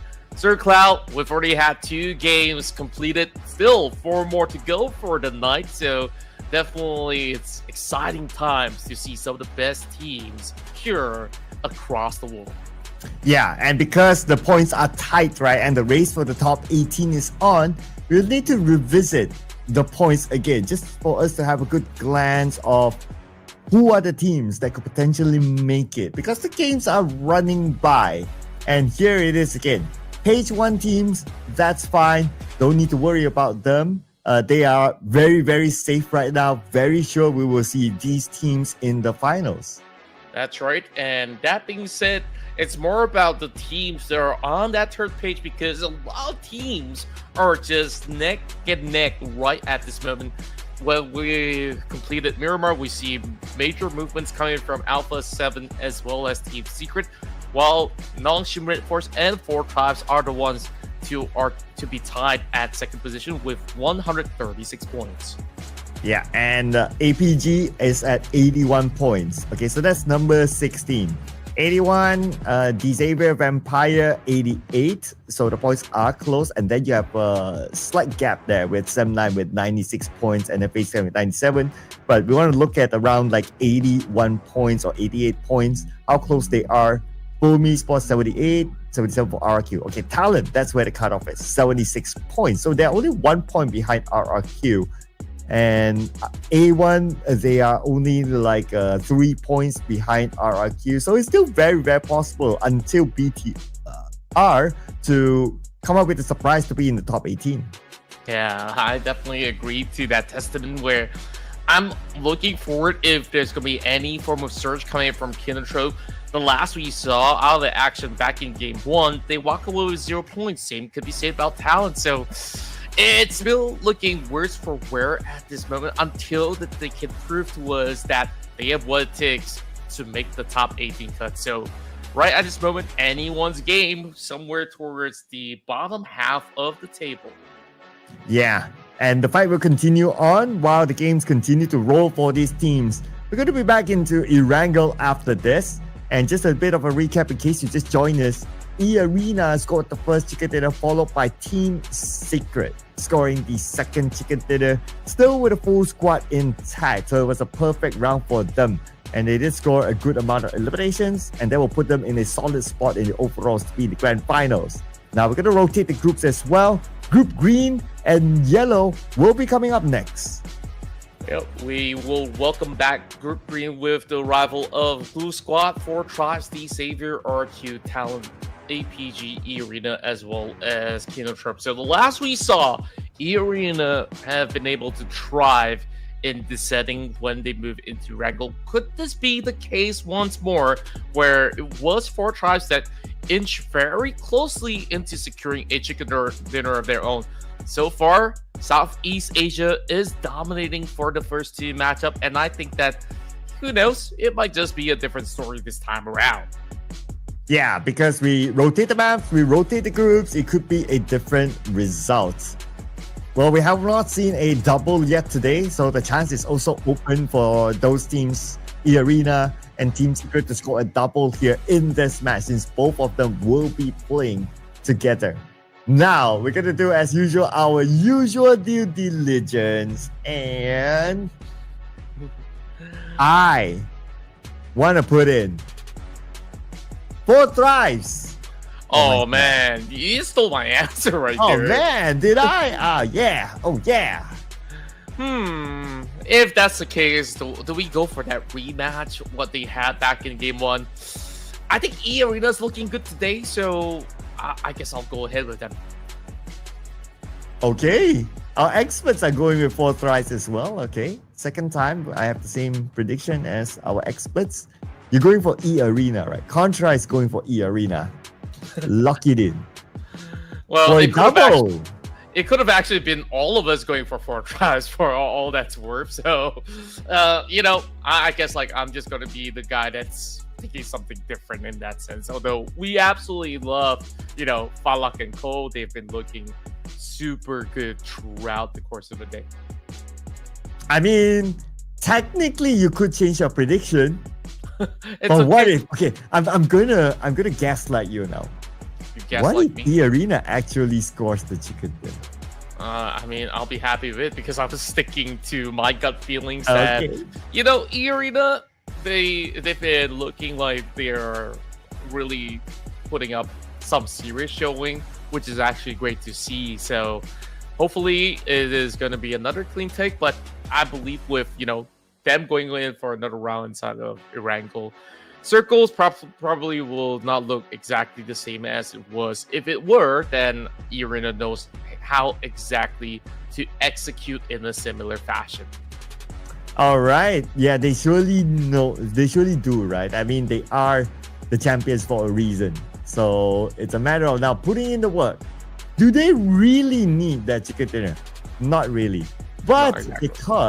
because they are in EWC, so they will take this as a serious training. It's not a tryout for them. It's like we really wanna find that groove as we prepare ourselves for EWC, right? So yeah, I mean they have a very good reason of still continuing to perform well, even though they are kind of safe now in the top 18.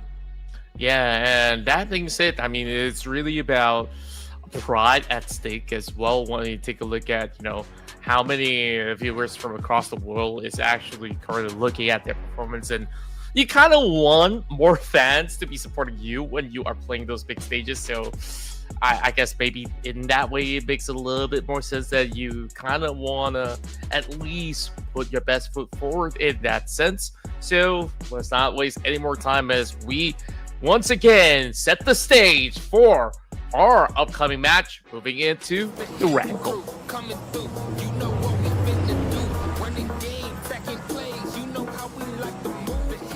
And Erangel it is. The second time we see an Erangel here today. This time the flight path is going to be very different. Earlier today we see a flight path from left to right, but I'm looking at the flight path to come from the north side, perhaps down. Okay, yeah, north. Besides starboard to the left of Yogo Pool. Okay, so it's almost the same. It's just a different direction. Yeah, and it seems like today all the flights have been skewed. In essence, a lot of the flight paths starts over north, including what we saw back in Miramar, which is where, if it does journey into the south, we will once again see a giant scramble out of the likes of these teams. But for what it's worth, I think the teams that have played in Game 1, they'll be decently happy about the same sort of scenario. They know which areas to avoid going up against their own group, but against Group Yellow, it is a little bit of a curveball, right? So I want to see what does this actually change if it is anything at all. Yeah, because it's a different group, but in Erangel, so one of the major changes is definitely going to be the drop spot and the potential early fight between any of the teams. But what else is changing is of course going to be the circle. It's a 50-50 between the north and the south. Oh, I'm liking where this is going. Team Secret, the spot that they're taking over North George, can be a really strong focal point where they don't really have to move too far off once they are done looting north side of George. So, very interesting stance, if you ask me, on what these teams could possibly take. And this being a little bit more forgiving with the flight path, skewed in that sort of way. Yeah, so it's going to bring a different dynamic, right, for them. And also a few other teams as well, especially those teams that like to drop around the area of Shogopool. They will have a lot of resources there, and with the circle on top of them, they can surely take their time. But teams on the right side, Yasnaya-ish onwards, then they will need to move into the circle. But because they need to move, they can kind of pick their choice, right? Like whether they want to go north or south. Normally, we'll see lesser teams in the North Island, the shooting range area coming in. So if the teams were to anticipate that, okay, it's going to be an easier entry, we might expect more teams from the right side of the map to go up north in. Huh, true enough, and maybe that's also pretty much in the works for majority of the teams. It's like, okay, well, this is the way that we should be moving, and we just start to see a big bunch of all of these players kind of moving in that similar direction in that sense. So I guess it is definitely going to be a big challenge still for the majority of these fellows out there. So we'll definitely keep our eyes peeled out. As for FaZe Clan, they are all the way in middle power, so considerably one of the furthest location for them to eventually wrap their way back into that northwestern corner of the map. Yeah, they're playing by their regular drop spot all the way there. Well, I guess again that would allow them that space because you would have like teams moving in first. And from our trend that we have seen in the previous rounds, like teams would want to go to the middle of the circle. Not many teams want to play the gatekeeping role. And if that trend continues on, then FaZe Clan would have an easy access into maybe stage 1 or even stage 2 of the circle. So that's a chance that's a possibility that might happen. Okay, now we get an overall view. And we can still see that somewhere in the middle, where Jogo Pool is at, it's still rather populated by Team Secret, Blue Squad, and also E Arena. 3 teams at least now. Yeah, whereas the rest of the field, they're definitely taking their sweet time. 4 tries will have a very firm access, and it seems to be that Team Secret moved right into the open areas where we thought that there's nobody manning this household, but apparently there's Glue Squad. So Xbox, he will secure the first blood for Glue Squad. Just as when I thought that, okay, this is probably going to be one of those rounds that would take a while before we see first blood, but looks like it happened in stage 1 still. And it so happened when Team Secret was traveling outside. And Glue Squad, they normally play around the container area. So it is them moving up first before Team Secret moved out. So Frankie, too bad. It was just unlucky timing for him, spotted out by Blue Squad, and became the first player to be eliminated. Yeah, he had a major impact back in those Miramar round, and it's just rather unlucky on the timings overall. Blue Squad so far looking very, very proactive today.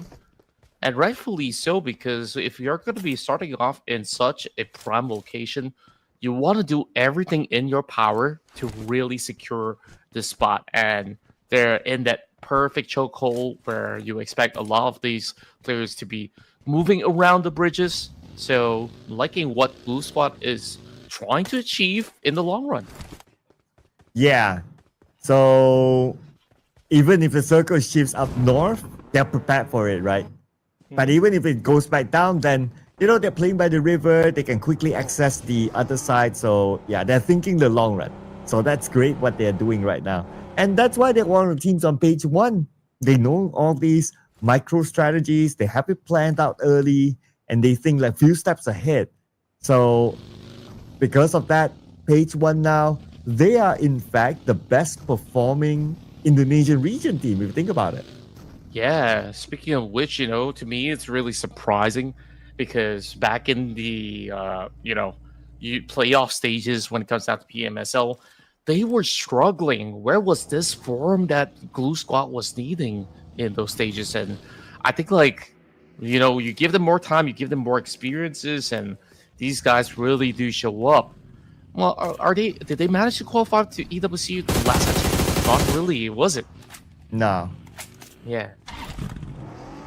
Yeah, so I guess during PMSL, what stood out more than their performance is the jerseys. Oh yeah, for sure. Yeah, the Power Ranger theme jerseys, right? Mm-hmm. And I did kind of ask around, are they actually selling it? Because they did have a booth at the PMSL, and apparently they're not selling the players' jersey. They're selling other stuff, but not that one. Huh. But do they look half as cool at the very least? Well, yeah, it's still like neon green. with the cool logo. You know, it's still cool. It's still cool. But because the players wore these, I'm sure everyone wants to get their hands on it, including myself. Yeah, and I've been definitely fancying any form of chance that I could have actually gotten one. And if you were around, I wish you would just tell me, hey, this jersey's up for grabs. Like, do you want one, Contra? I mean, like, sign me up, man. Overall, Blue Squad, super entertaining, a very fun bunch, and just like that playstyle, they're always unpredictable. Yeah, just like maybe the circle. Mhm. Oh wait, what? Contra, tell me in your many years, how often do you see this circle? Okay, this is not less than 5%, but this is still very rare. And especially this split, where you might just see a lot of these players storm up the north, which is what they're doing right now. And mind you, other than that North George and some hillside, there's a flat ground terrain in between Zarki. I don't even know if teams want to go all the way to the edge of Zarki. This is just stage 2. Stage 2. And you're getting this.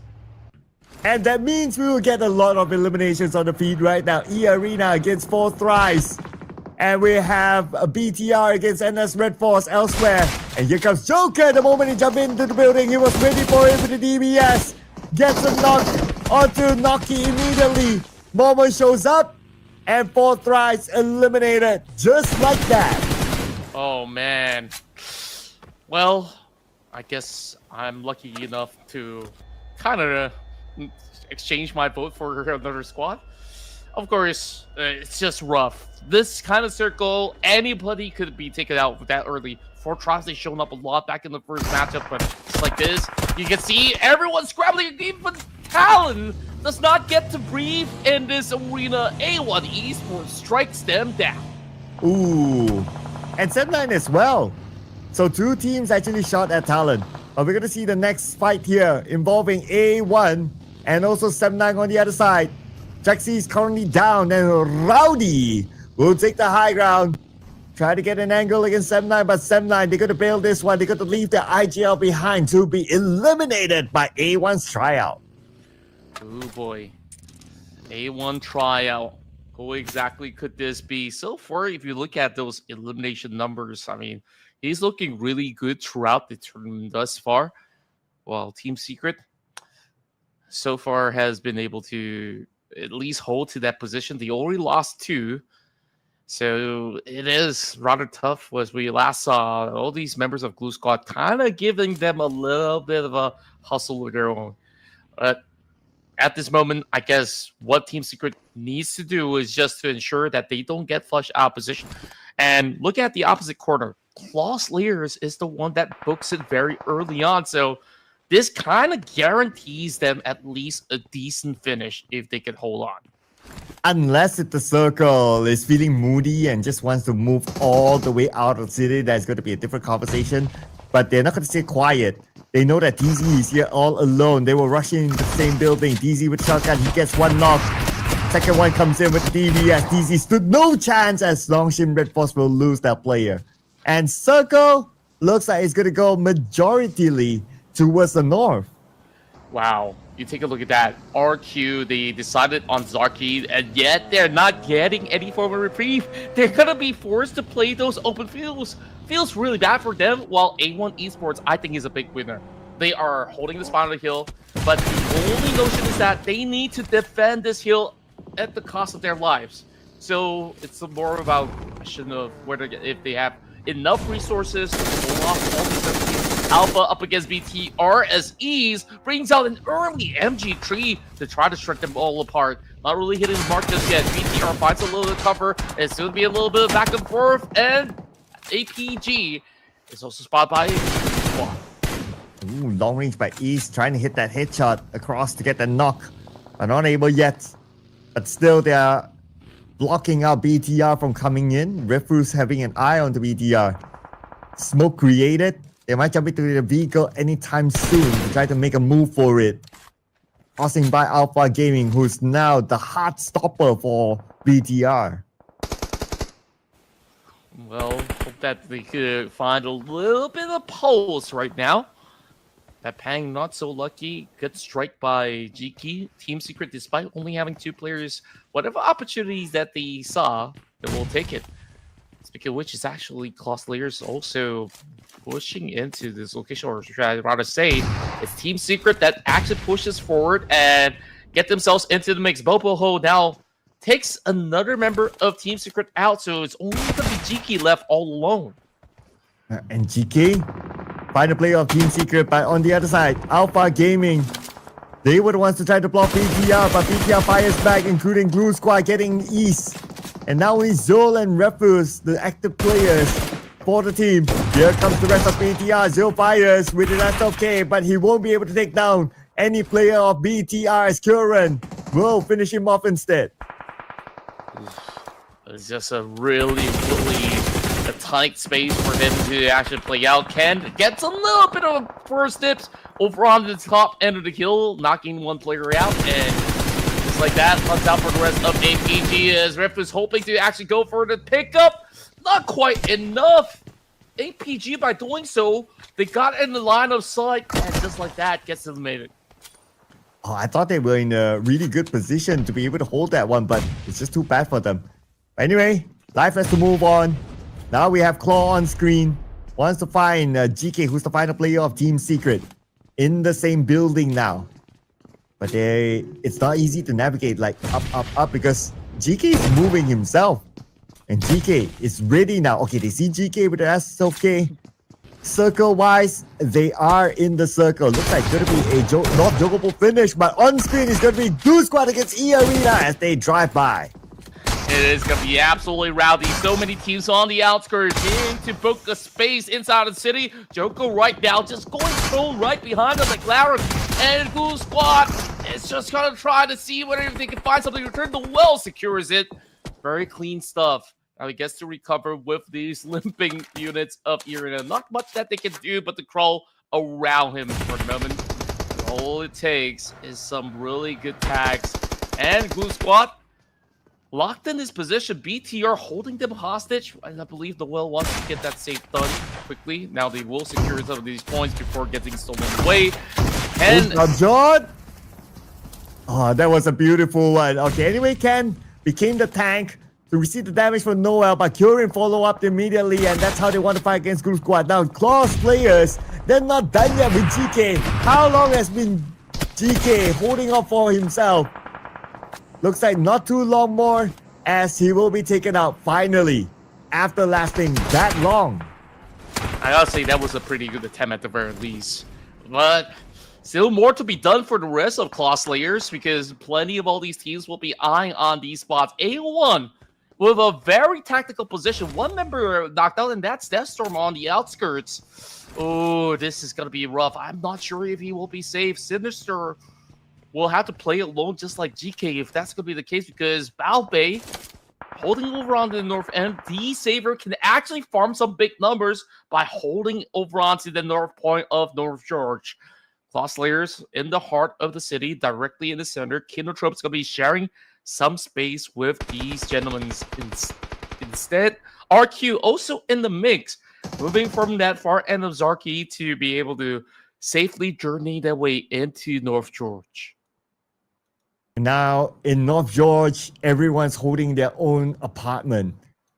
Looks like we're going to see another urban warfare, just like how we saw in Chumasera, where teams would just hold until somebody comes by, or until, most importantly, the zone forces them to move. So that means it's going to be a standoff here.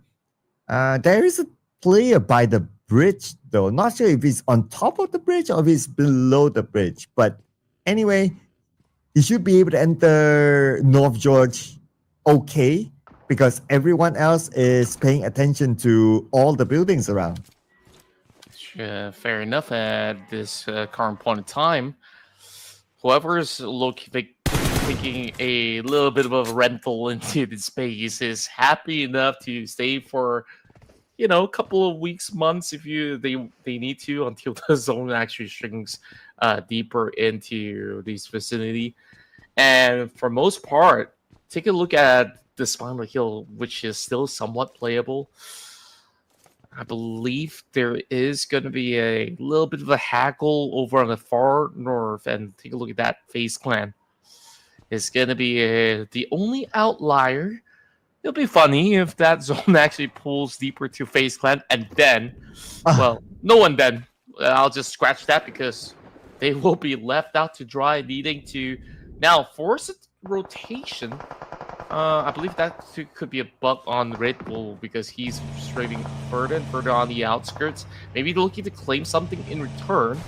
RRQ finding themselves a decent spot right now with the update, while Tourniquet is the one by the bridge. So very interesting choices coming out of those players. Oh, I was kind of hoping that the circle pulled to FaZe Clan as well. Then it will be interesting. Yeah, but okay, it looks like we're gonna get a okay circle for most of these teams that are inside North Jogo Pool. Though it's like 50% water, but you know, because it's Jogo Pool, right? And you know, you got those apartments around. The water wouldn't be a big factor. But FaZe Clan, because they don't have the vision that we have, they will need to kind of guess like which compound or which apartment is vacant that they can still go in. Yeah, this is where, you know, they're kind of like missionaries with the choice of knocking on each neighborhood's door. And on the opposite case, that this time around, by knocking onto the empty door, they get rewarded instead. So, very, very difficult options out there. E Arena, last we saw was Tourniquet by the bridge, quickly gets sniffed out. So they will be out at knife. Unfortunate as they could not find a spot to score those placement points.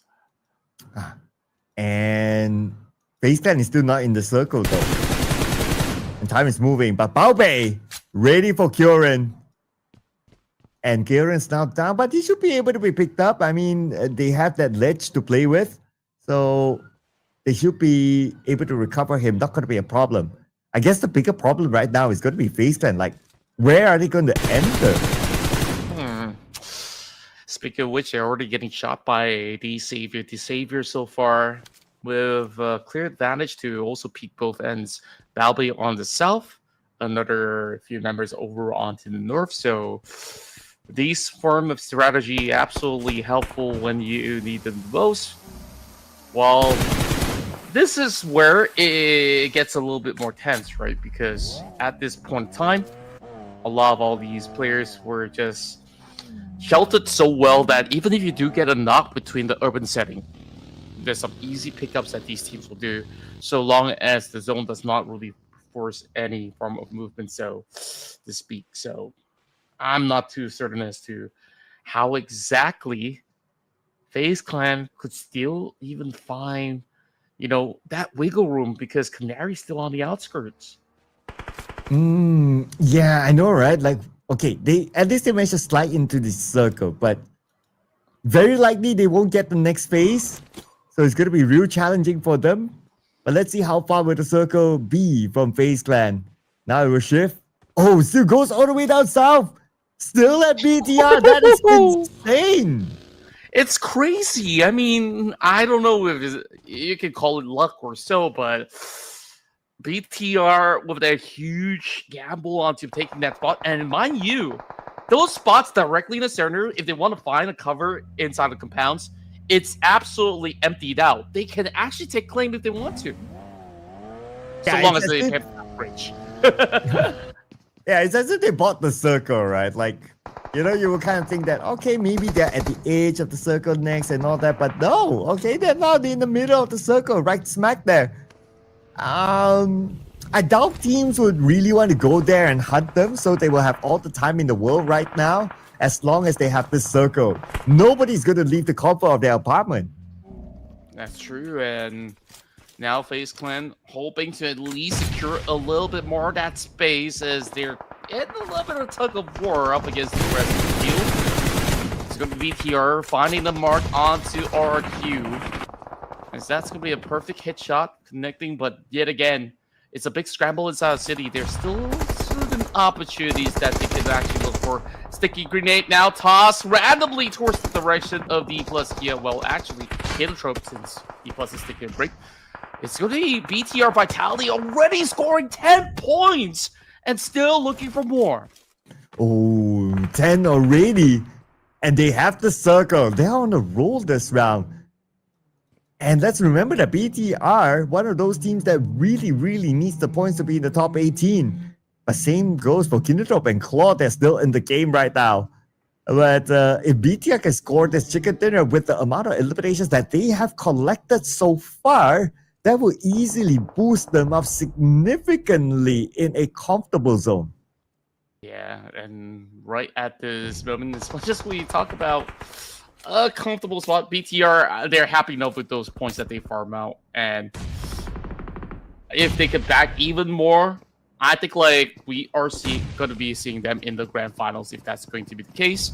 So right at this moment, Toss Slayers, well, the early occupants of this North George is holding firm, and they're trying to see a way if they could actually get a couple of catch over onto these members of Kinotrope, while the rest of these other players coming in from D-Savior happy enough to take the dead center. If they go even further than that, there might just be a challenge between DX and RRQ. Whoa, that's a big bait, and makes the job easy to clear out Sinister. Wow. We had questions on how FaZe Clan is going to overcome this situation, and now they found an entry passing A1, and they have a building of their own. So far, they still have the circle, but there's a chance that circle will go away. D-Xavier is going to be the next target if that's going to be the case. We get a confirmation in about 5 more seconds as the zone will start to shift again. Since BTR is in the middle, they will surely get the circle still. And there you go. No circle at all for D-Xavier and FaZe Clan. It's crazy how the updates keeps getting harder and harder for everybody else. And it's the Indonesians who are fully in the circle. All 3 of them, as a matter of fact. It felt like they've played this a bunch of times before, whether it's scrims or tournaments. And last I remember, there was one somewhere between the PMSL, if I can't remember clearly. FaZe Clan now getting pumped up, and it's going to be D-Saber holding it down. Baobei looking great. I'm looking for the movements. This might just actually be Lamborghini on how he's been handling the situation. Canary now getting the shots done. 2-5 is already out. Wow. FaZe Clan, they're just insane right now. They're clearing their path slowly but surely to get into the circle. But okay, Parja is going to put up a big resistance to them for sure. But this nade, oh, nice angle nade to finish off Dewey. Now FaZe Clan, only 3 players left. The other player of D-Xavier, Baobei, are behind. I wonder if the understanding of Baobei is the same as us with the Vietnamese. I believe it could be the case. A lot of Vietnamese, some of their secondary language could be Chinese as well. I mean, if they're neighboring countries. Oh! Yeah, that says, but oh, Bao Bei! Yet again, ice cold.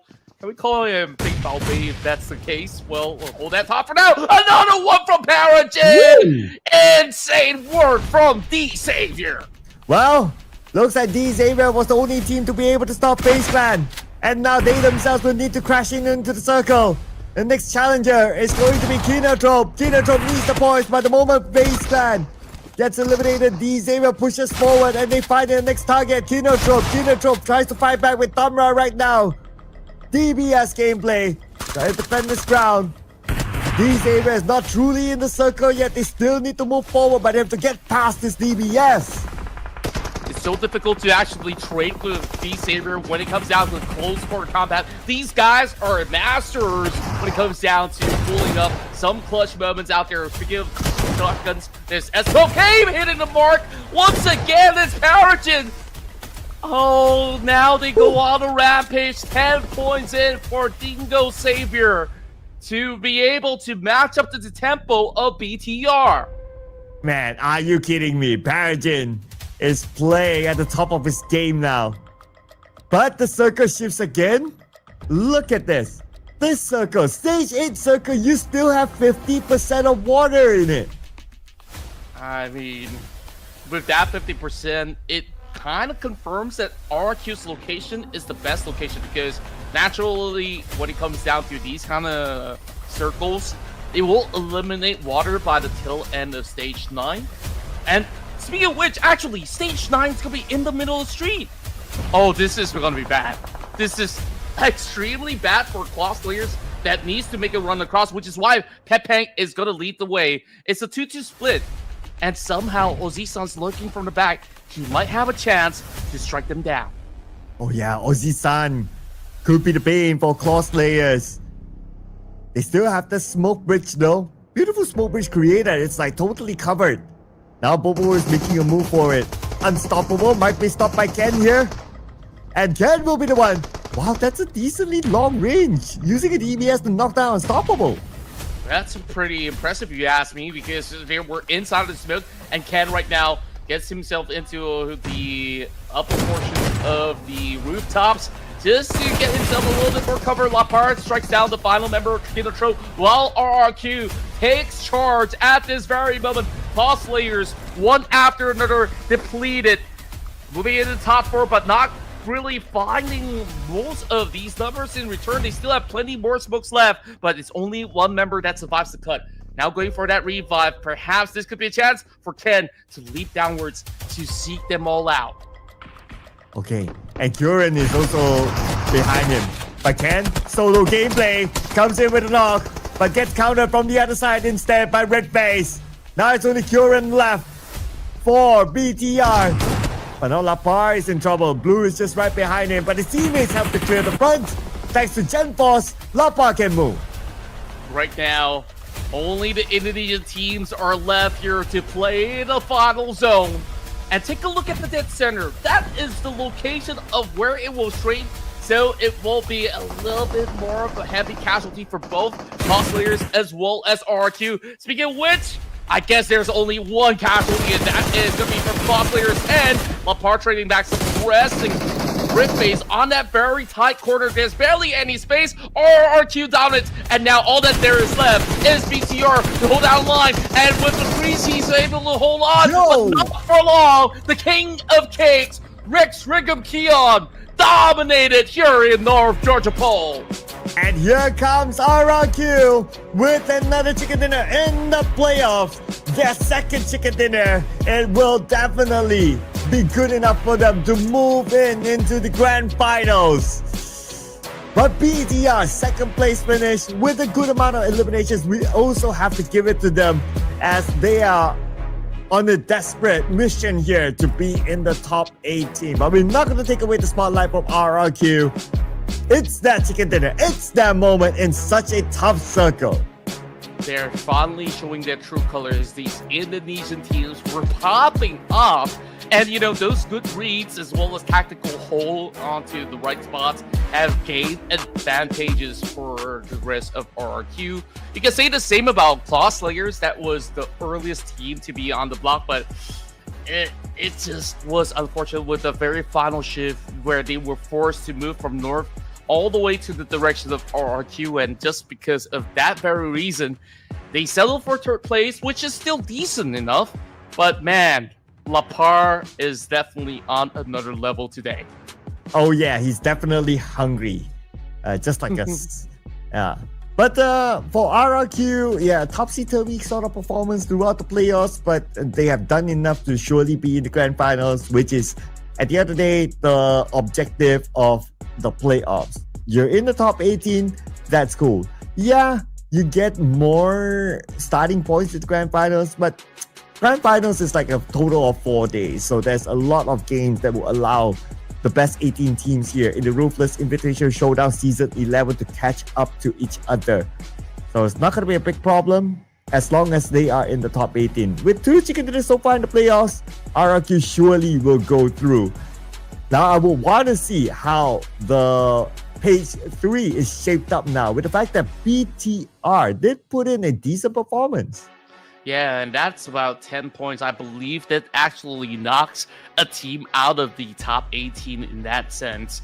Dingo Savior also coming out with a strong performance with 10 eliminations of their own the last we checked. And a lot of that was due to Paragon's heroics. So let's take a close look. Look at that insane number coming in from Bigatron Vitality. 2004. I mean, just like the year. I mean, that wasn't exactly the time that I was born, but some of these guys, they were born around this circuit. So, that being said, they are absolutely feisty. Still, yet again, we don't know half of the players playing this squad. Well, I had a thought for a moment that, wait, you were not born in 2004? Okay, yeah. That's right. I was born before, right? Those Yeah, years. if only that was true, right? Then it would be kind of cool. But what's cool is Kyurem coming out as the MVP. 6 eliminations, 1,035 damage, and he was the final player to stay alive for BTR. Yeah, it's been pretty impressive on how they've been able to work with those kind of tight spaces, because a lot of the teams were looking for those compounds, but BTR had a creative idea. It's like, what if we just took those kind of ledges over on the edge and they managed to punish some of all these movements coming in from what I deem to be E Arena by the bridges, and then look for even more opportunities with some players coming over the hillside up north, some inside of the urban setting. So they get to seek them out one after another. While in the top performing list, we have plenty of names coming in from BTR with Kyurem as well as Ken. Balbay following suit with a major number coming in for DXN. I'm just making assumptions that it just might just be Lamborghini, the best player from Vietnam. Oh yeah, I guess maybe, right? Like he's like one of the missing players from what we can see at least, and it's kind of safe to assume, I guess. And D Xavier also 14 points collected, so that's really nice. They did put on a good show. Claw Slayers 10 points. They are also in a desperate mission to be in the top 18, so they will need all the points they can get. Now in this round, even though the circle was tough, teams still had time to loot 2 airdrops and 57 total eliminations. So that means that at least 3 players got taken out by the zone. But it's understandable because this circle is tough. Super tough. I'm just pretty impressed that there's still 13 headshots, considering that a lot of all these fights were in close proximity. Look at KF. Longest distance is only 214. That is not quite far if you ask me. So a lot of these fights were close quarter combat in most part. So back into the overall standings as we take a glimpse. Not much movements over onto the top 8 other than Irida moving slightly upwards, and that knocks Vikings out without them participating.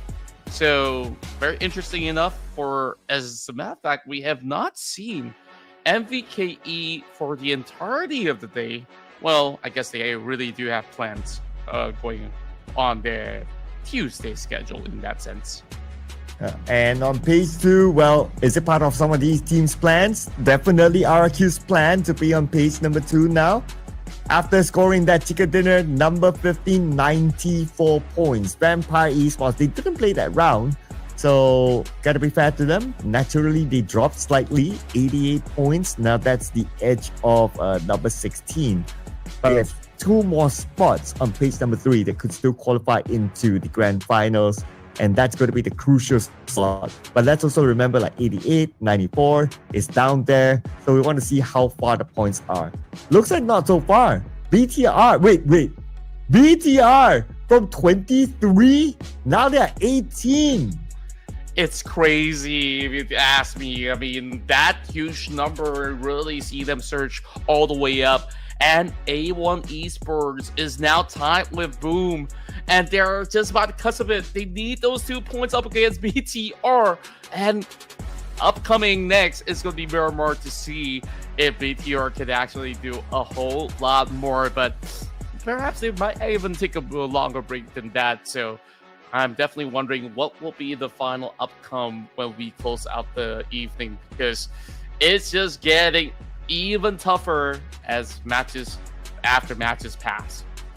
Yep, but it's not so tough for us to call for a break, ladies and gentlemen. When we come back, we're gonna re-roll back the groups, so don't go anywhere. We'll see you guys after the break.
Well, more surprises to come. Not only the circle, but also potentially the results here, ladies and gentlemen, as we're back for the second half of the Ruthless Invitation Showdown Season 11 for today. And we only have a handful of games left before we lock in who is going to be in the grand finals. My name is Sir Cloud, together with Contra. We're still here with you. And here is RRQ, who just scored the chicken dinner. Yeah, and take a look at this. It's been different regions of Southeast Asia that's been scoring those chicken dinners for the past 3 rounds. We still got another half, so we might even expect to see, Brazil to take the cake. It might just even be one of the Korean powerhouses to also secure it. Speaking of which, Group Red will make a return into this matchup. So welcome back for Esports, D Plus Kia, Yangon Galacticos, and Alpha 7 in that sense. Now, out of all this list of names, it definitely has been very interesting that a lot of the winners are actually from Group Green as well as Yellow from what we're seeing today. That's a good point. So Group Red, maybe they're losing their mojo. Is that a clue for your next pick? Not too sure about it, honestly, because there's just so many no names. So I'm just thinking that it might just be this time Group Red that actually secures it because it's been a dry spell. So of course you said that D plus Kia is not going to be up for selection, so I'm going for Alpha 7 this time. Okay, locking in the Samba boys. All right. Hey, expert prediction took whatever. We're having this wavelength today. I was also thinking of horror. So, yep, gonna stick with my guts.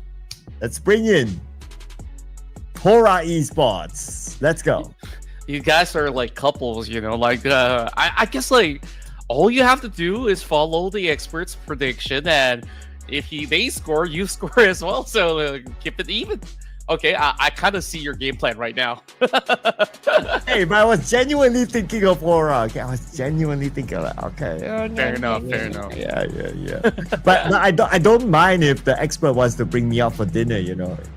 It's been a while since I've dated, so. Oh, okay. So I guess you don't mind. We have no judgments whether if your preferences are. Well, I've been single for quite a while as well. Not that I'm asking for any suitors out there.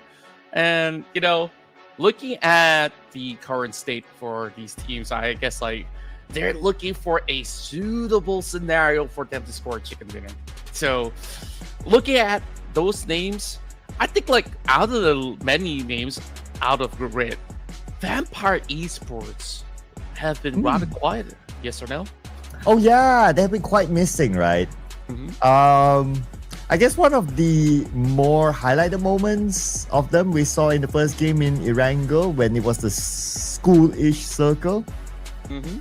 And they head out like 3 players out, and then they just lost it out in the open, leaving Nuzi alone. So maybe a bit of a coordination that they need to recalibrate again. But of course, it's going to be a different map this time from last we truly saw them. So let's see if they'll be doing better in Miramar. Into another round we go with the plane saying PMGC. Not the right year though for this, but of course still loving the colors and everything else that comes along with it. So back towards our discussion on Vampire Esports, and I just can't help but to notice that whenever they field Nuzi's always going to be this player, either if he goes out first or he goes out last. There's no in between. And I kind of have this discussion or banter with, I believe, Tash Bunny back in TMSL, when Tash Bunny says like, sometimes he plays in a very selfish playstyle that can work very well or very bad. Like, do you agree or disagree? Ooh. It's a very hot take, right? It's a very hot take. So I'm not too sure. It's like, I think there's truth into what she said, and at the very same time, a lot of times when we see like the main roster being fielded in PMSL kind of does not involve Nuzi. So maybe in that sense, there's some facts to it, right? Yeah, it's a hot take, right? Like, I don't know whether to say yes or no. You know, it's kind of hard. I'm conflicted. Yeah, it's a very, very controversial thing to say about a player because I believe that every player has a certain sense of teamwork when you are playing in the professional scene. So we know that Nuzi, you know, a couple of years back, he's been the craziest players in any circuit that he plays on. And speaking of craziness, the X finding the strike onto Irina rather early in the city. Oh, very, very early indeed. And Pubg took out Turny K. Okay. Irina falling apart to the hands of D Xavier. In fact, they only have one player now left. But on the elimination feed, Blue Squad and Yahoo Galacticos is having a fight with each other. Now we have them on screen. And there's Smile, Mr. Clutchman for Yahoo Galacticos. He has done it before. He can potentially do it again. But he has started off with KF. E-Arena confirmed out. And that's Smile for you. Oh boy. And Smile, he's always got these crazy APMs. His action per minute is just impeccable. And looking at action per minute as well, the Savior, Pubg, which I assume to be Lambo, has a very similar kind of playstyle movement that is very distinct, very aggressive at the very same time. And I like that, you know, we get those action from these two teams to really kickstart, to really showcase what great players actually do to get edges when it comes down to all these fights. And speaking of which, Iver Burnett is joined in. He's gonna knife him from the rear, is he? Oh, okay. Yep. Yeah. Keep it PG, people. Keep it PG, okay? Well, that is as clean as it gets. At the very least, he made it a swift work. Now, Blue Squad awkwardly taking this fight in off the charts kind of city in Valdemar is just very low likelihood of these two teams clashing, but somehow they do. YG coming on top is definitely interesting to see, especially with Blue Squad performing rather fine throughout the circuit of this playoffs. Yeah, and that's why they are on page 1 now. But Yahoo Galacticos wouldn't mind taking them out, and Smile again shows up to knock down Noel, or formerly known as Leon Punk, when he was in BTR before this. Smile circling around with SFK, and he will get his next target. Smile is back at the best of his game. Ooh, wow, that was super explosive coming from YG. Just a show of confidence, and like that you pointed out, that was Leon Punk, because I had no clue that was Noel. So, you know, I guess that his new name is a lot more easy to pronounce. So it also revitalized his old branding that, you know, he's a changed man and he's playing so much better. And that wasn't the best showing out of Blue Squad, to be fair. So, of course, moving into the scenery, Miramar Blue Squad so far hasn't really had the best of results for most of the majority. I do believe that there were certain rounds that they were good at, but I feel like whenever they move into Miramar, it's always these early game things that kind of affected them. But if they make it past early game, they usually try very well. Yeah, but to be fair to Blue Squad as well, like they're like 117 points. You know, they can afford to drop this round and Ease have out a meal. Yeah, they can ease out. And I'm sure you know this, right? Like, especially when players play online and they're at their respective places. Like, if they drop out, what do? They go eat. So we don't have the privilege. we clearly don't have the privilege, right? But the players do. They'll be like, we too soon. Okay, let's go eat. You know, food is waiting for them anyway. Yeah, Prod. Do we get a raise or do we actually get dinner time? Make a choice. Pick one. Give us one of the other. Anyways, I mean, nudge, nudge, hint, hint. Could be serious, actually. While Boy Donkey, ooh, clean stuff, takes out Ventores.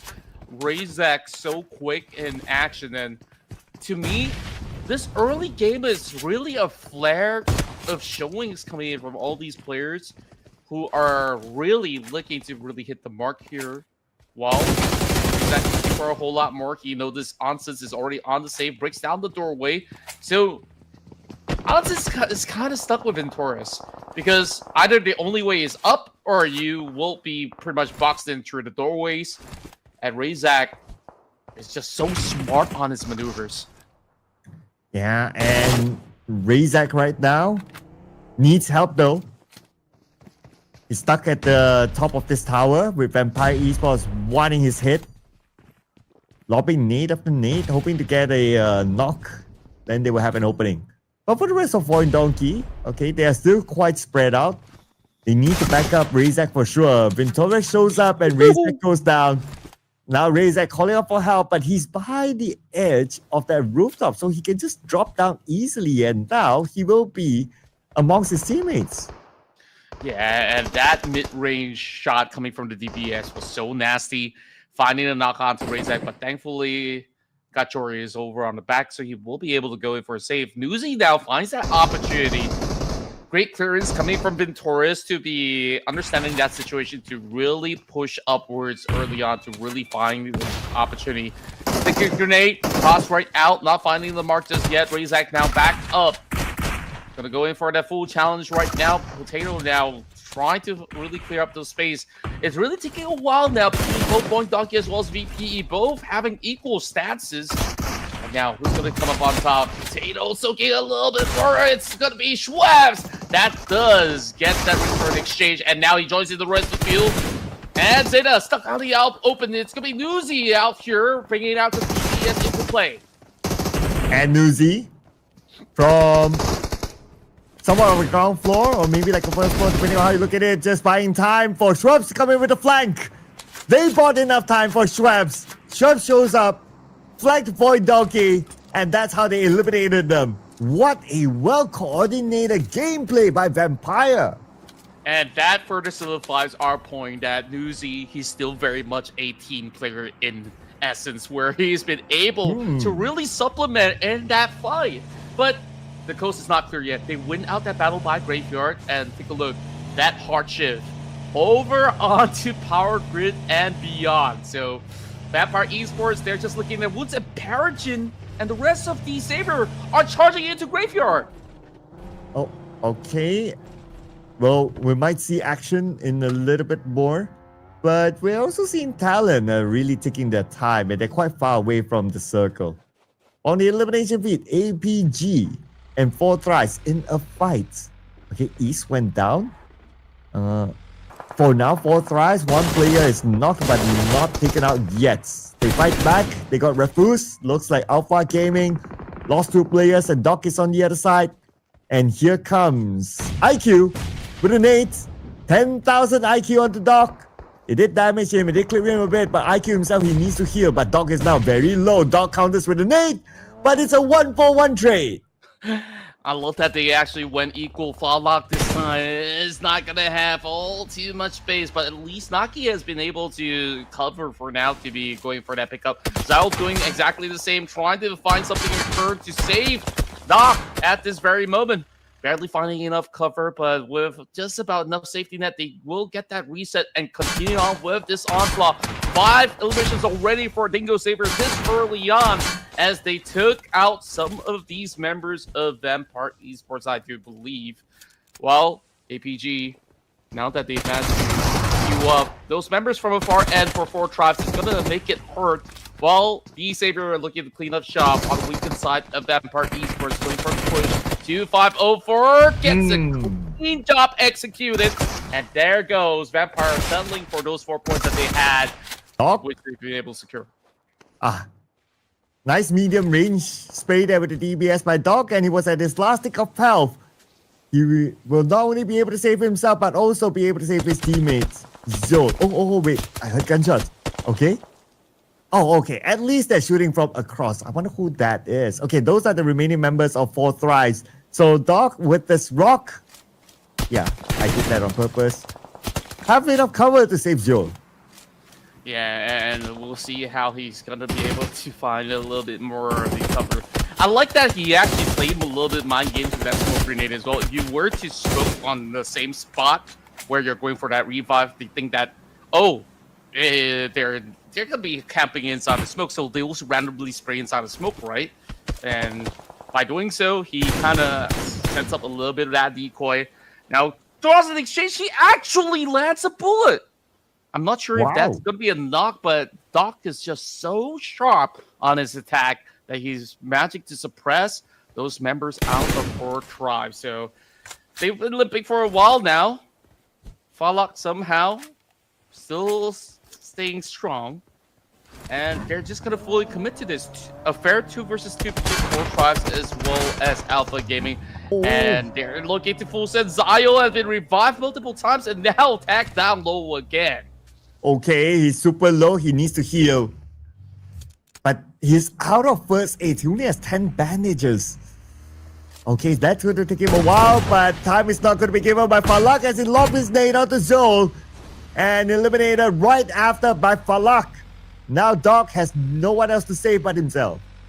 I just love the game sense that Fallout actually has. Like, he knows for a notion that, okay, he might just be hiding somewhere on the outskirts of the shack, and all you really have to do is just toss the grenade right at the back. Doc secures it with a flank, though. This time, no fear over onto the high hills, looking to draw an exchange up against those moving targets of the Savior as they try to book a space inside the crater fields. Kind of lost track of where they went. No fear, as much as he has this elevated angles, I'm not too quite sure as to where exactly the rest of the members of Aura is currently at. They have 4 players, so yeah, we're not too sure. Maybe once we show the map, then we'll get to see a better view of them. But right now, what we're going to see is going to be Alter Ego and RRQ. The team that just scored the chicken dinner versus the team that needs a chicken dinner, because Alter Ego is one of those teams on the outside of the top 18. And when they do score chicken dinner, there's still a lot of work to be done. You set the benchmark as APG, right? You don't want to be at 18 in specific. So they need those big volume of eliminations to also book out.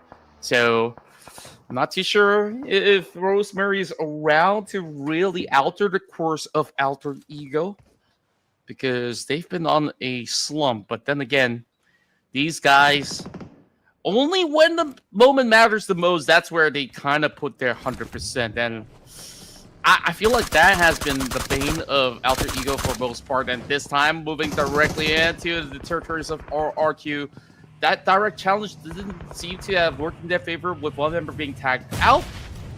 And Alpha, he drops the exchange, takes down the Peko in return. Oh, Alpha from afar takes out Gen Force. They will give a little bit more space for Moana, but now Moana will still be charged in. He does have his teammate together with him. So at least 2 players here against 2 players from RRQ that has arrived. Lockpar, who had a big performance in the previous round, now needs to put up another performance against Alter Ego. Okay. TPP. Oh, but he's been shot at. Oh, he was only really focused in front that he forgot to put focus onto whoever might flank him.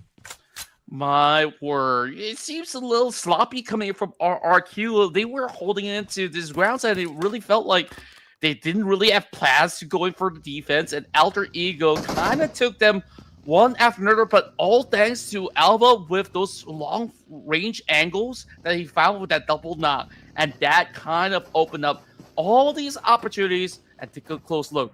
Alpha 7's drawing closely into this position. So the fight's perhaps not over yet for the rest of Alter Ego. So at least a good start. AE gets 4 points. Okay, and AE, they could use all the points they can get right now. Next target is probably going to be Alpha 7. But Alpha 7 is still traveling though. So Alter Ego, I guess their focus is to try to get into the circle. But somehow Rosemary spotted up by Boom Esports way behind on the outside the circle. So that means these teammates won't be able to save him. Okay, Alpha is still there on the outside together with Moana. And if you look at the northern side, Boom Esports is closing in on the Alter Ego. Yeah, it's just so interesting. Alter Ego, they kind of turned the other way around onto the outskirts instead. Maybe trying to stash some couple of stocks or try to perhaps catch some of all these stragglers over on the outskirts. Well, Alpha has been able to at least find a decent spot, elevated, getting a good glimpse, a chance at Horror Esports at the very same time. Alpha Gets a couple attacks onto Krypton, and I guess this is what they wanted, just to enroll into more of those fights. Alpha goes down! Oh, this is tough. Boom Esports getting the better end of the trades. And Yummy now. In front of him is going to be Rosemary. Two big boys against each other. Molly to pause Rosemary to relocate himself, but the Molly will not land at all as Yummy rushes in. Yummy now pretty low, but Yummy with the DBS will not fail. Man, this maneuver coming in from Alter Ego so risky. It backfired. They shouldn't have actually turned towards the direction of Boom. I believe they heard those shots, which is why they actually charged into the direction. They kind of have this own already, but by doing so, they kind of rolled into a fight that they didn't prepare for in close range. So that is to their own doing in essence. Of course, to no fault where Boom Esports, they're just as good in those CQC. Well, Bernat, long range challenge up against D plus Kia. Barely could actually spot who exactly that player is, as D plus Kia is going to be taking a turtle stance, defending themselves. And Bernat, he's already by the blue zone. He's got to move away with his buggy. And Yanka from this high ground, trying to stop another team from coming in. Okay, that's really, really far, but this is a really good spot. Look at this. You can manage two different teams, two different angles at the same time. That includes Yango Gaticos. And the other one is actually Hora Esports. Yeah, overall, they definitely are holding some of all these peak areas in the zone. A pan to the face by Master Spell. Never thought I'll see this in Miramar, but hey, here we're at. We already got the knife. We will bring out the pan too in the same specific match. We gotta mix those of everything. And circle shifts. Looks like Talon is on the other side. Nice and safe in the power grid area. And here comes Fabian into the circle. I guess the south side is okay. The north side, where Aura is at, Kinotrope is just right beside them. So the challenge is for Kinotrope to come in. But Hora Esports, they're out for blood, sending Sky to scout.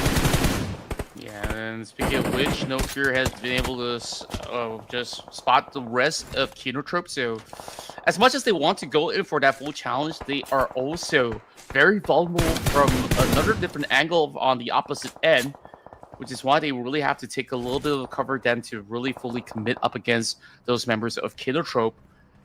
We'll have to see if Finale can actually get a nice push. Sky already on, taking part of the grenade being tossed towards his direction, and just like that, Sky securing one with his FG tree, phenomenal footwork, as well as firepower coming in from this gentleman. And Kinotrope still needing to find an entry point. Okay, they found a way down south, so they will want to fight with Hora Esports. But Hora Esports continue to put pressure onto them. With one player down, Jigo got to be extra careful here. Sleepy will finish off Octa from Boom Esports. Okay, they're managing Boom as well. Sleepy long range, and Sleepy will get Yanka, who was at that top for the longest time. Ooh, here we go. Great tags coming out of Alpha 7 as we speak of their crazy rage, as well as great spots that they've been able to take across the field. They've been able to kind of draw in a little bit of hustle, sending one member out to also closing up against Hora Esports as they try to retaliate, having Sleepy to try to put up a little bit of defensive control. Ramalis just moves the other way around, just allowing the rest of Hora Esports to actually take the far edge, while Squash will be able to actually hold firm into these areas of play. Still 4-man strong for the rest of Alpha 7. And you just see that as much as they're by the edge, they've got so many areas that they could actually play from. And here is Hora Esports. Now by the edge of the circle. We're moving on to stage 6 soon. Very likely they won't get the next phase of the circle, so they're planning the next move. Okay, now they're on their vehicles. Where would they go? Rotate down south? It's not a bad option though. As long as they don't need to deal with the high ground that's already locked in, so they can avoid that unnecessary fight.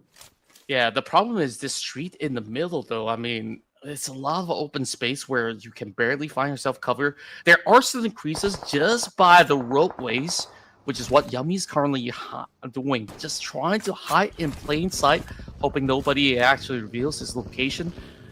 Talon won't be all too involved unless if this circle shifts directly in the center, which will very likely to be the case. And even so, Reboyaza is still going to be able to at least have a little bit of a decent compound to hold out. Talon Esports, this could be one of their best runs so far. A lot of times that they played today, they were eliminated first and foremost, having those altercations with Southern teams in a hot drop. And now Big Nate's sent over the side of Fabian, easily dodge. He's got some form of space for him to play with. While a bullet was sent coming in from another different direction, so they can't afford to really go in for the full flush up against D plus Kia. And on the other side, here we have Hora again on screen. As the last we checked, Kinodrope was in front of them. They meet the rotation to the south, and Hora is what to follow up. But Yummy now, 1v1 against a player of Alpha 7, and Yummy gets that win. But Yummy is very low. Oh no! Squash Move was there to follow up. Yummy with only 10% of health, stood no chance. Perfect work coming from Alpha 7 as well. Esports this time moves into the top 5 with 4 mission points. Not too shabby. Keeps themselves pretty much well maintained. Now this top 4 rather interesting. Yangon Galacticos have been able to really squeeze very far from the south side of Valdemar all the way into this top 4 for Esports front north, needing to challenge Alpha 7 for that position, while Talon have those advantages in the form of compounds, but eventually they might need to find certain spacing in between the 3 other teams. Squash now, it's a little bit of a dip, a very good defensive hold, but Sleepy can overpeak up the hillside and maybe just seek out his position. Okay. And top 4, all 4 teams have 3 players, so it's very equal among them. No Fear trying to make it unequal against Talon, but failed to land it against Yoru. Yoru got away, and he'll be in the circle. Aura Esports slowly moving in. And they see the compound with 1 player of Talon there. But they are by the edge of the circle now. Okay, still pressure by Talon onto Hora. But generally everyone's in the circle. But Axel, he found an angle against Sky.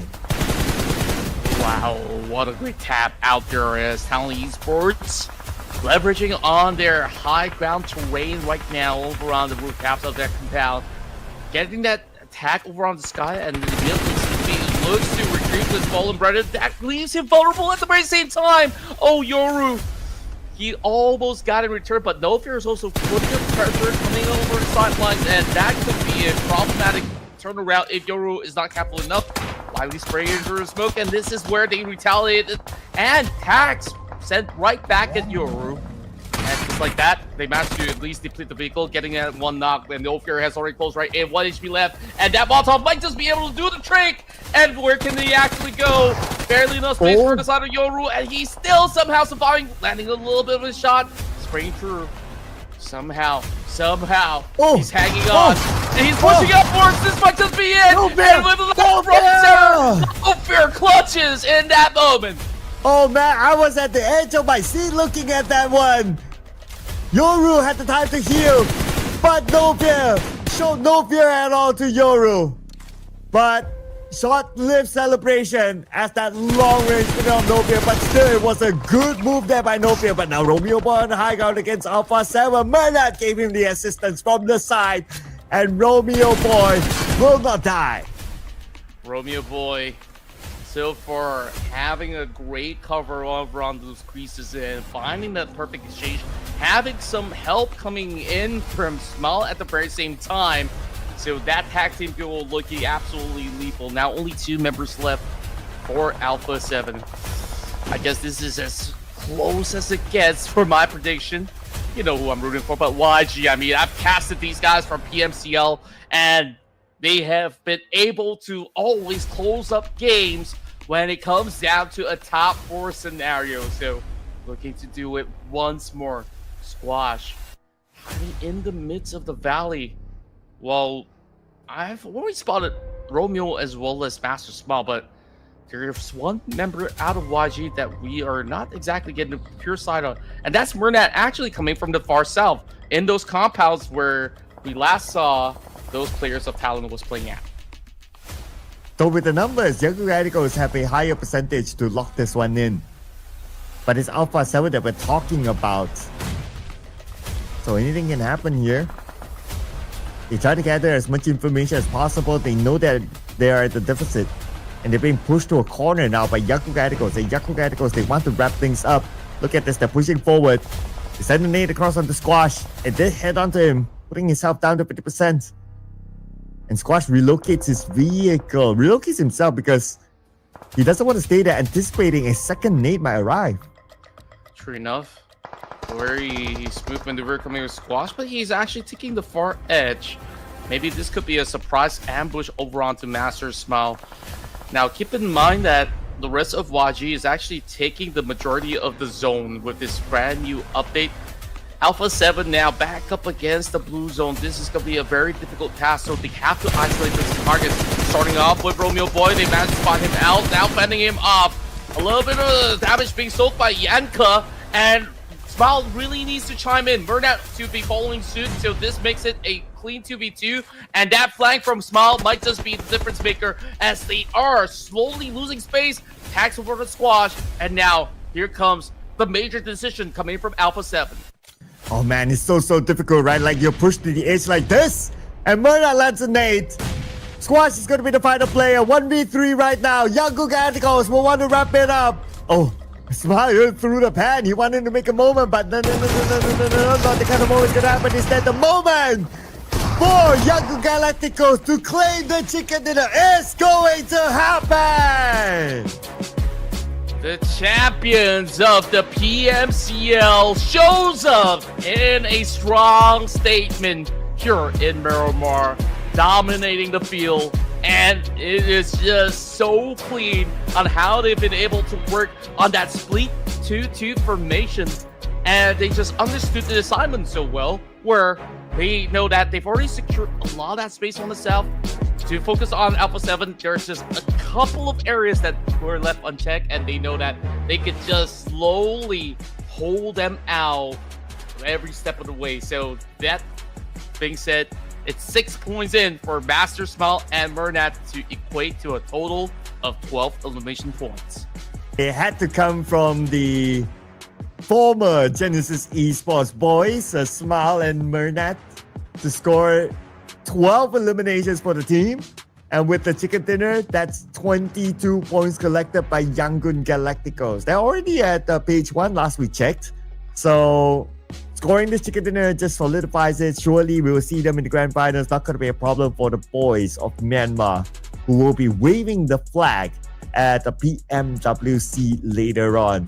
And with this kind of performance, hopefully we get to see them carry on the momentum onto the grand finals and onto the big stage in Riyadh. Yeah, I'm definitely looking forward for Yangon Galacticos in the EWC. And, you know, throughout all the trials and tribulations that these Burmese players had, YG definitely gave a very strong fighting chance and hope back into their respective nation overall.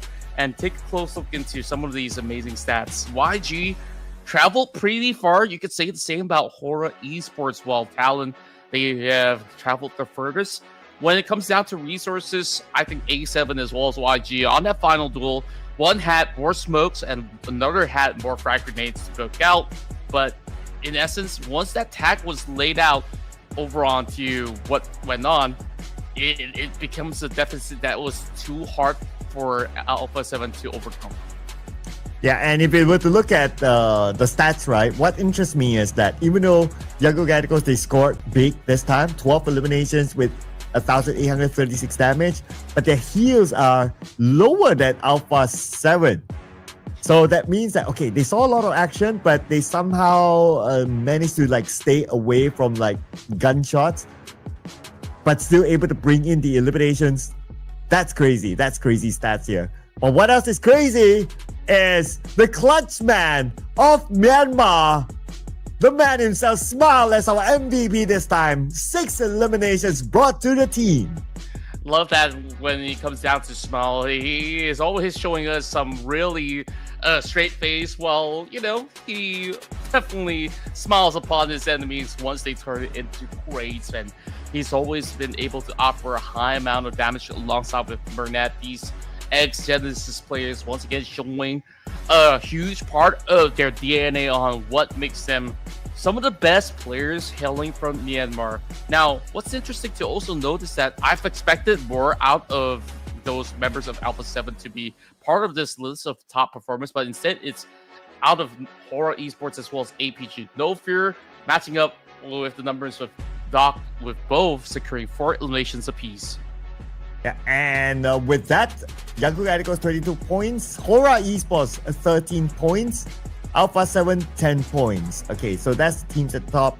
RRQ and E Arena 0 points, but yeah, they don't really need the points, so they'll be okay. They'll be okay, right? But there are some of the other teams that needs them. Kinetop Gaming, definitely one of those teams that needs to bring in the points. They managed to bring in 4 points this round. On the other stats, before we look at the overalls, this is the most airdrops looted that we've seen so far. Not the most important of stats, but just something to note that teams are starting to give more attention to the airdrops. True enough, and in certain situations, it really supplements you on how some of all these outcomes could actually result to. And this is probably the longest shot that we've seen so far today. 377 distance coverage coming in from Murnat to be able to really stash some of all these points back. So good work coming from Murnat. While look at the rest of the field as well. One of the higher ratios of troubles, especially this being Miramar, where most of these actions usually happens long range, is still rather impressive. And the overalls. Okay, teams on page 1. Okay, they're cool. Young Radicals move up 8 notches. 8 notches, ladies and gentlemen. And now they're at number 5, 124 points collected by them. So that's very, very safe. I wouldn't be too worried about teams on page 1. That includes Horror Esports, who came out with a massive performance as well with 13 points collected, 117. Now on page number 2, okay, RRQ, Vampire, Sem9, not moving at all. They're now at 92, 94, and 100 points respectively. So that's the kind of like almost a benchmark that we want to see. What will it be on page number 3? And look at the cutoff point as well. I guess that we can argue that it could be an average of 120 points when our final day concludes tomorrow. So definitely more work to be done here. So speaking of the cutoff point right now, it's a tie between Boom as well as Talon. What? 85 points. And the difference is on those placement points, right? I mean, eliminations wise, Talon definitely has some decent numbers to be yielded out. So how this is really cutting it to a close. I mean, maybe the difference of chicken dinners also is in consideration. So the stakes are high. I mean, those chicken dinners really do matter when it comes down to tiebreakers. So we'll have to see. 2 more matches to go, so don't go anywhere. We'll be right back after a short break.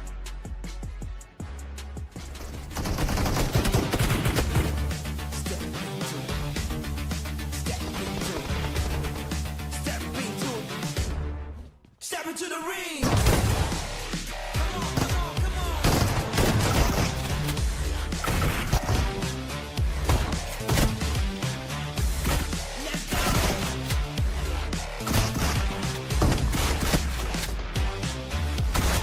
Step into the ring.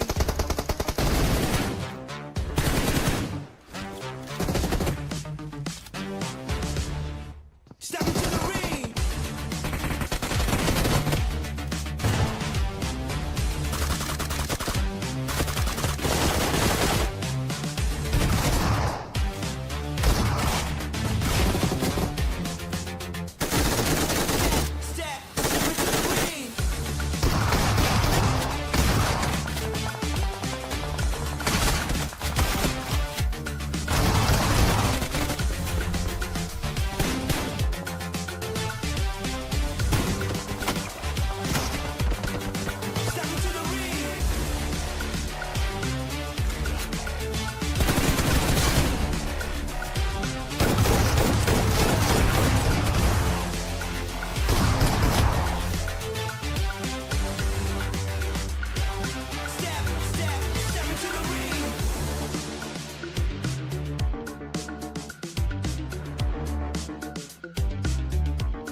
We're moving into match 29, and oh boy, it's been one hell of a week so far. And all these teams are vying for that spot for the top 18 to play in the grand finals happening throughout the course of this weekend. So make sure you guys don't miss a bit. Hit that sub button right now, and don't forget to drop that like into the video to support Ruthless Type Esports. So that's it. We are looking at the chicken dinners once again claimed by majority of all these SEA teams, and now we will see if Group Yellow has any form of answers. Oh man. So Group Red, finally they scored a chicken dinner here today, represented by Yanko Galacticos. And what I noticed as well is that it's great to see like all chicken dinners today is scored by a different region. So that just shows diversity and how balanced the lobby is. But for Group Yellow to come in, so Claw, they definitely need a lot of points. We're clear with that. BTR, they're slowly rising up though. So these could be the rising stars here. So keep an eye on BTR for this round. A1 could use points as well. So there are a handful of teams here that will be playing the next round that will need points. Definitely, it's a really difficult pick for me. I mean, look at all these choices. Ideally, if I get to vote, I'll pick Vikings, but unfortunately, they're not playing today. But hopefully tomorrow they'll be back. Now, you'd say that BTR Vitality is looking good. Immediately, expert says they're going for it. Are you going to do the same? Well, I did kind of give a hint, right? I was actually kind of thinking of it because they are like the rising team. Why don't you go first? Let me have a think about that. I'm thinking it could very well be... It's been a while for Vampires. I'm thinking it could be a good chance if they want to be, up for a challenge to score one before, closing out the entire playoff. So, of course, no harm, no foul. We'll see what VP can bring. Okay. I think I had a sign, right? During the break, the promo for Alice in Borderland passed by me.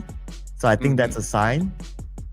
Okay, although that's Japanese, but I'll take the closest region to that to the country. So let's bring on NS Red Force. Okay, I like that you brought out that, but I thought you were going to go for Kino Truck, but then again, they're not in this group specifically because Alice in Borderland is sort of there, but it's still within the region, like you said. So I think Nongshim Red Force, they definitely have shown certain good strides.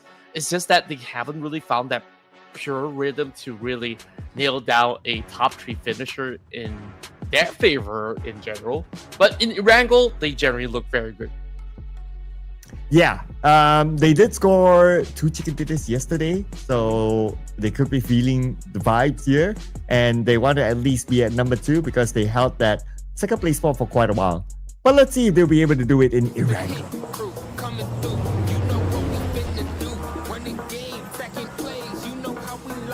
This is our penultimate match heading into day 5 here in the Ruthless Invitational Showdown Season 11. This time, a little bit of change of an opening scene where we're looking at the corners of Novorupnoye, and it will just fly past the edges of Severny. So I think this flight path is fair enough for a majority of all these players to get to where they need to be, but how many teams are we looking at that's docking into the islands? It's only Claw Slayers for the moment. I'm pretty sure that BTR is looking for either the Milta sector or even the farm area to play things out. Sem9 is going to go for a little bit of stretch. I wonder if they're also aiming at either getting those vehicles or even trying to test for some lonely spots, but it definitely might just be interesting takes where we may see those early challenges just because they want those first dips on those wheels. Yeah, that is a possibility. But on screen, we don't see it yet. Including the one player of BTR, they drop in military base island. That's Kent. Oh, no, that's Kyorin, whoever he is. And he stole one vehicle away from outside of Yasnaya. So Claw, they lost one vehicle technically. But Circle, no losses for any players. I would say that it's a kind circle. But Alter Ego, okay, early fight with another team. Is Alpha 7 right now going for the challenge, and Rosemary actually lands blow for blow. And neither time, Rosemary actually gets the second attack at the same time. While it is going to be a little bit awkward at this moment, Alpha 7 and now just between those walls, unable to breach towards Kryptonius. He does have a decent weaponry with Rosemary on the other edge. Now, those two knockdown members of Alter Ego is not going to be safe, so we got to see which one is going to be the better A team to walk out alive. Oh, yeah, the better A team. And so far, Alpha 7 doing okay. They finish off Moana. Rosemary and Krypton now, the final two players of Alter Ego. Need to come up with a clutch against the three players of the Brazilian Samba boys. And Rosemary tries, he got one, but the follow-up came right after. And Alter Ego became the first team to be eliminated. But A1, they want a piece of this party. Oh boy, they barely even get to reset. A1 Esports really hitting the mark where the person goes, rally finding the strike. Same goes to Sinister. And now they spot out one final piece of the puzzle. A1 Esports says, I'm the better A team. Oh, yeah, that's why they are A1. Yeah, they're both A and also number 1. And they need the points as well. So with 3 points collected, this is a good sign for A1 Esports as they slowly hike up. From the overalls, we can see Boom Esports, they are the team at number 18, 85 points. And now with A1 scoring these 3 points, they're only 1 point behind Boom. Yeah, and this is what they just needed to do. Find some of all these weakened side of fights and just absolutely full send it, right?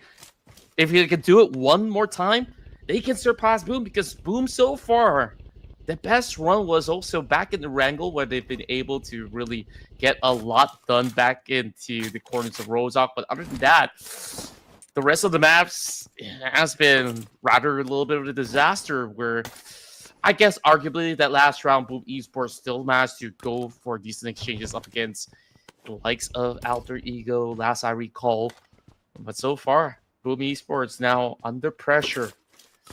This tight race, even for BTR, you know, they're just 1 point behind A1 when we started. Now, they also need to play catch up. Yeah, it's like crazy tight down there, right?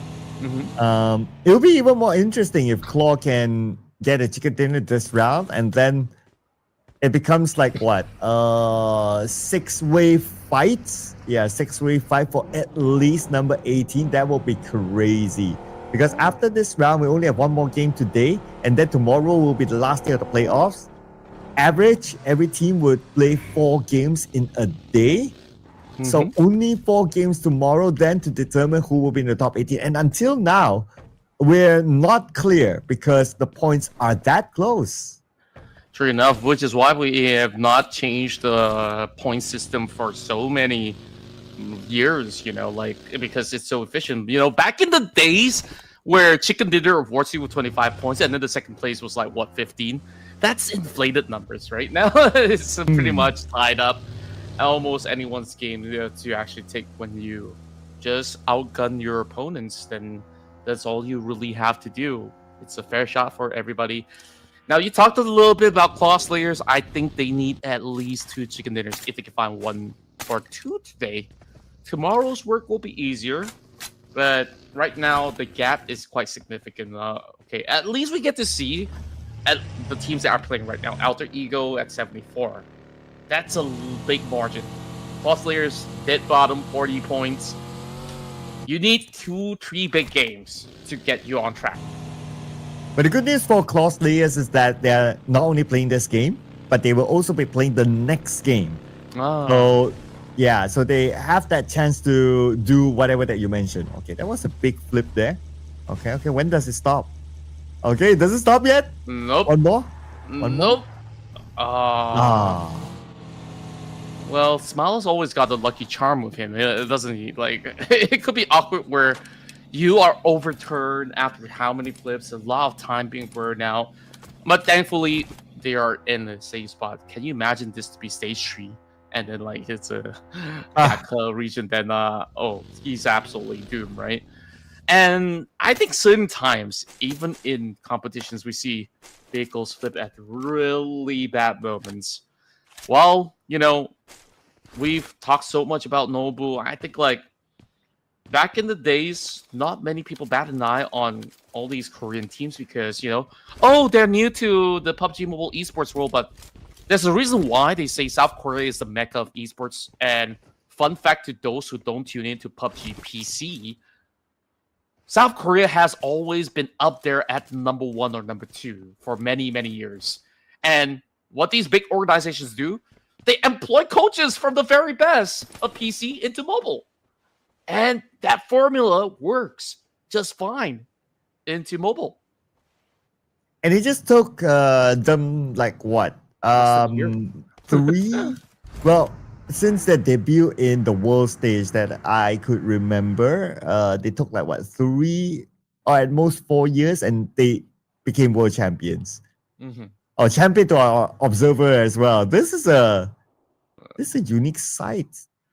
I never knew that the horse could like just move on its own. Does that not put him in a not in the same position where he was left? I guess likely so. It's still gonna move around those facilities. Imagine if he just goes for a wrangle tour around the map. That would be fun. But that's a rare breed of horse, which I kind of wish we get IRL version of it. Even if we do, then I don't know how we're gonna ride it. Well, not like I know how to ride a horse. But players do know how to ride the circle. It's a kind circle. Okay, after like having like insane circles, if you think about it, like especially the last Erangel that we saw in North George, I guess this round is more like a breather type of circle for the teams. True enough, and look at plenty of all that space. I think that every team gets a fair shot because you get to play around those regions of Ruins, Gatka, and so to speak. Yangon Galacticos have been here for a very long time, and now the challenges will be Bowling Donkey rushing up against them. Murnat immediately dropping the nade, taking a quarter of health coming from Murnat. He's going to try for another blow. And if they do land the lucky strike, Yangon Galacticos could easily control that. And with the monster truck, it seems like they will have that perfect shot coming out of Zeta to annihilate one out of YG. Okay, Safe Cloud. Technically still in, but no longer. Zeta's need will take him out. Yakuga goes 3 players. They're still fighting for this hill, but Murder responds with a knock onto Zeta. Now he's prepping up into the nade. Okay, he's also rushing at the same time. Murna has the DBS, trying to close the gap between himself and Potato. But Murna takes damage, and now he has to fall back to heal. Yeah, both sides needing to actually go in for a little bit of slight reset. Murnat also healing up instead. As much as one Donkey is playing on the lower end, they're doing a really massive job defending it very well. But Roman Boy is closing the distance, securing the knockdowns, and YG turn the tides around. Now only down to Gachora. What more can he do? There's barely enough space for him to really get it into that Romeo running from the back, and Romeo Boy's looking to secure, but he gets knocked out. Wow. Oh, a close call. Smile secures it, but over the back, here comes charging Vampire Esports. Oh man, just as they wanted to celebrate, now they have to deal with the vampires. Romeo Boy is still down. A nade almost landed onto them. A bit of an overshot. But Ventores is edging closer and closer. Newsy is doing the same as well on the other side. Onzes from behind. Smile, he doesn't have time to save Romeo Boy. He has to clutch this one against Vampire Esports, but Smile was not able to do so. Vampire Esports, third-partied in. Crazy altercations by the peak of the hillside. And that's why we absolutely love some of all these Gatka kind of endings. And you can see even more happening over on the side of Horror Esports, hoping to pull up a massive defense as they have all these players of B+ gear running all around. The nades are flown right over the forest window. Deathstorm finds one in return. And instead, it's known for getting tagged out. So this is a three-way battle between these teams right now. At the rooftop right now, it's going to be Chips going down, but the moment she stepped down, looks like Sky got him.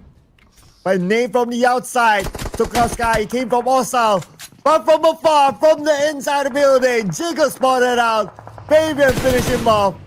And that is the end of Hora Esports. Taken out by D plus K. Yeah, it's just a really tough sandwich situation where they're pretty much boxed in. They couldn't really run over on the outskirts, especially with some involvement coming in from another different party. D plus Kia holds up that solid defense, taking 3 players out. And it'll get D plus Kia getting some airtime.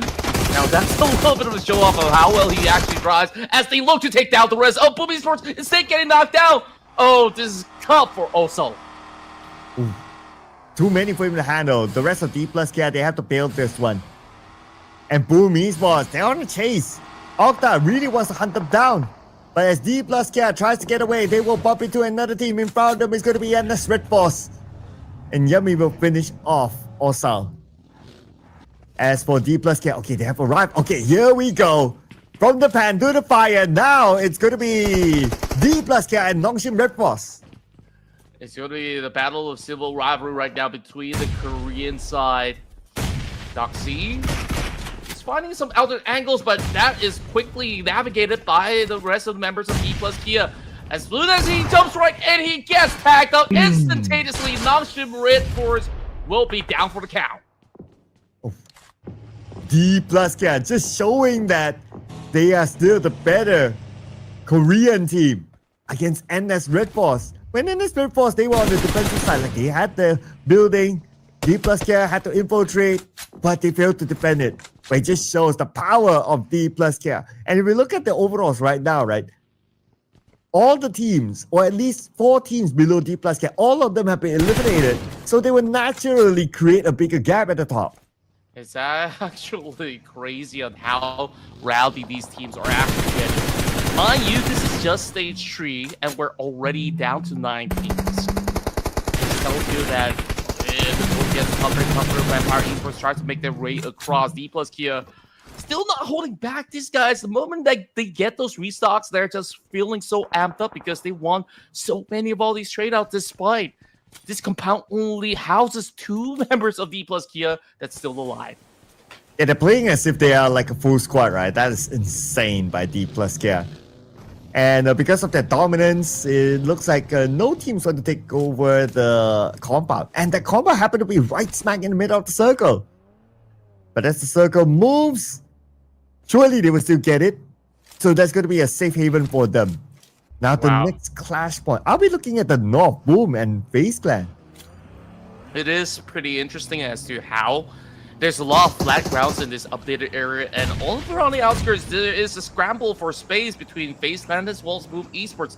Boom hoping to get those points. Vampire Esports also by the very dangerous zone of 16 spot right now needs to win out the trades, and one of these SEA teams will have to drop. Dropping it seems like Canary will close up the gap as they try to find some of all these SOK shots. Will be hitting the mark against Mastery. That's the captain down. Still more to go as we are looking to see where they can be able to find one. Pop is the only one that will be fending off by himself out of compounds, while Red Bull trying to seek out Yummy. A long tussle between the 2 of them. And FaZe Clan, they got those numbers. And here comes Team Secret from the outskirts. Okay, Team Secret, they probably want to be a third party. Let's see if they do choose to crash in. But Boom Esports, they crashed out to the hands of FaZe Clan. Lastly check, Team Secret was around the corner. Team Secret spraying from the outside. I'm not sure if they want to really take this fight though. They will lock themselves in the blue. Well, they managed to get the knock though, so he kind of makes it pretty much easier for them to secure something done in return. So now on the weakened side, FaZe Clan needing to go for that grand reset. Team Secret needs to pull off a clean performance on the outskirts. Okay. And Team Secret, I guess they want to go in and continue the fight. They really want the points, although they are in a position that they don't really need the points for themselves. So I guess it's going to be just a flex if they do finish off FaZe. But frankly speaking, for FaZe, with the amount of points that they have collected, they're not too worried about the overalls. Well, right now, just waiting for the action to kind of continue on our screen. We're not too sure as to what's happening right now from our POV, but it sounds like the game is still running. Okay, we're back on track. So, Vampire Esports right now, face-to-face up against the rest of D+Kia on the opposite end. Now, I'm not too sure if, it affected the main broadcast in that sense, as we kind of missed out on what really went on between Secret as well as FaZe Clan. We will have to get a little bit of that update. Now, back towards the side of BTR. Looks like majority of all these teams what we're looking at over the course of the outskirts of Gatka have at least a decent space in between. Onson's holding on to that Molotov, but it seems like it's going to be a member of Team Secret now running around those corners.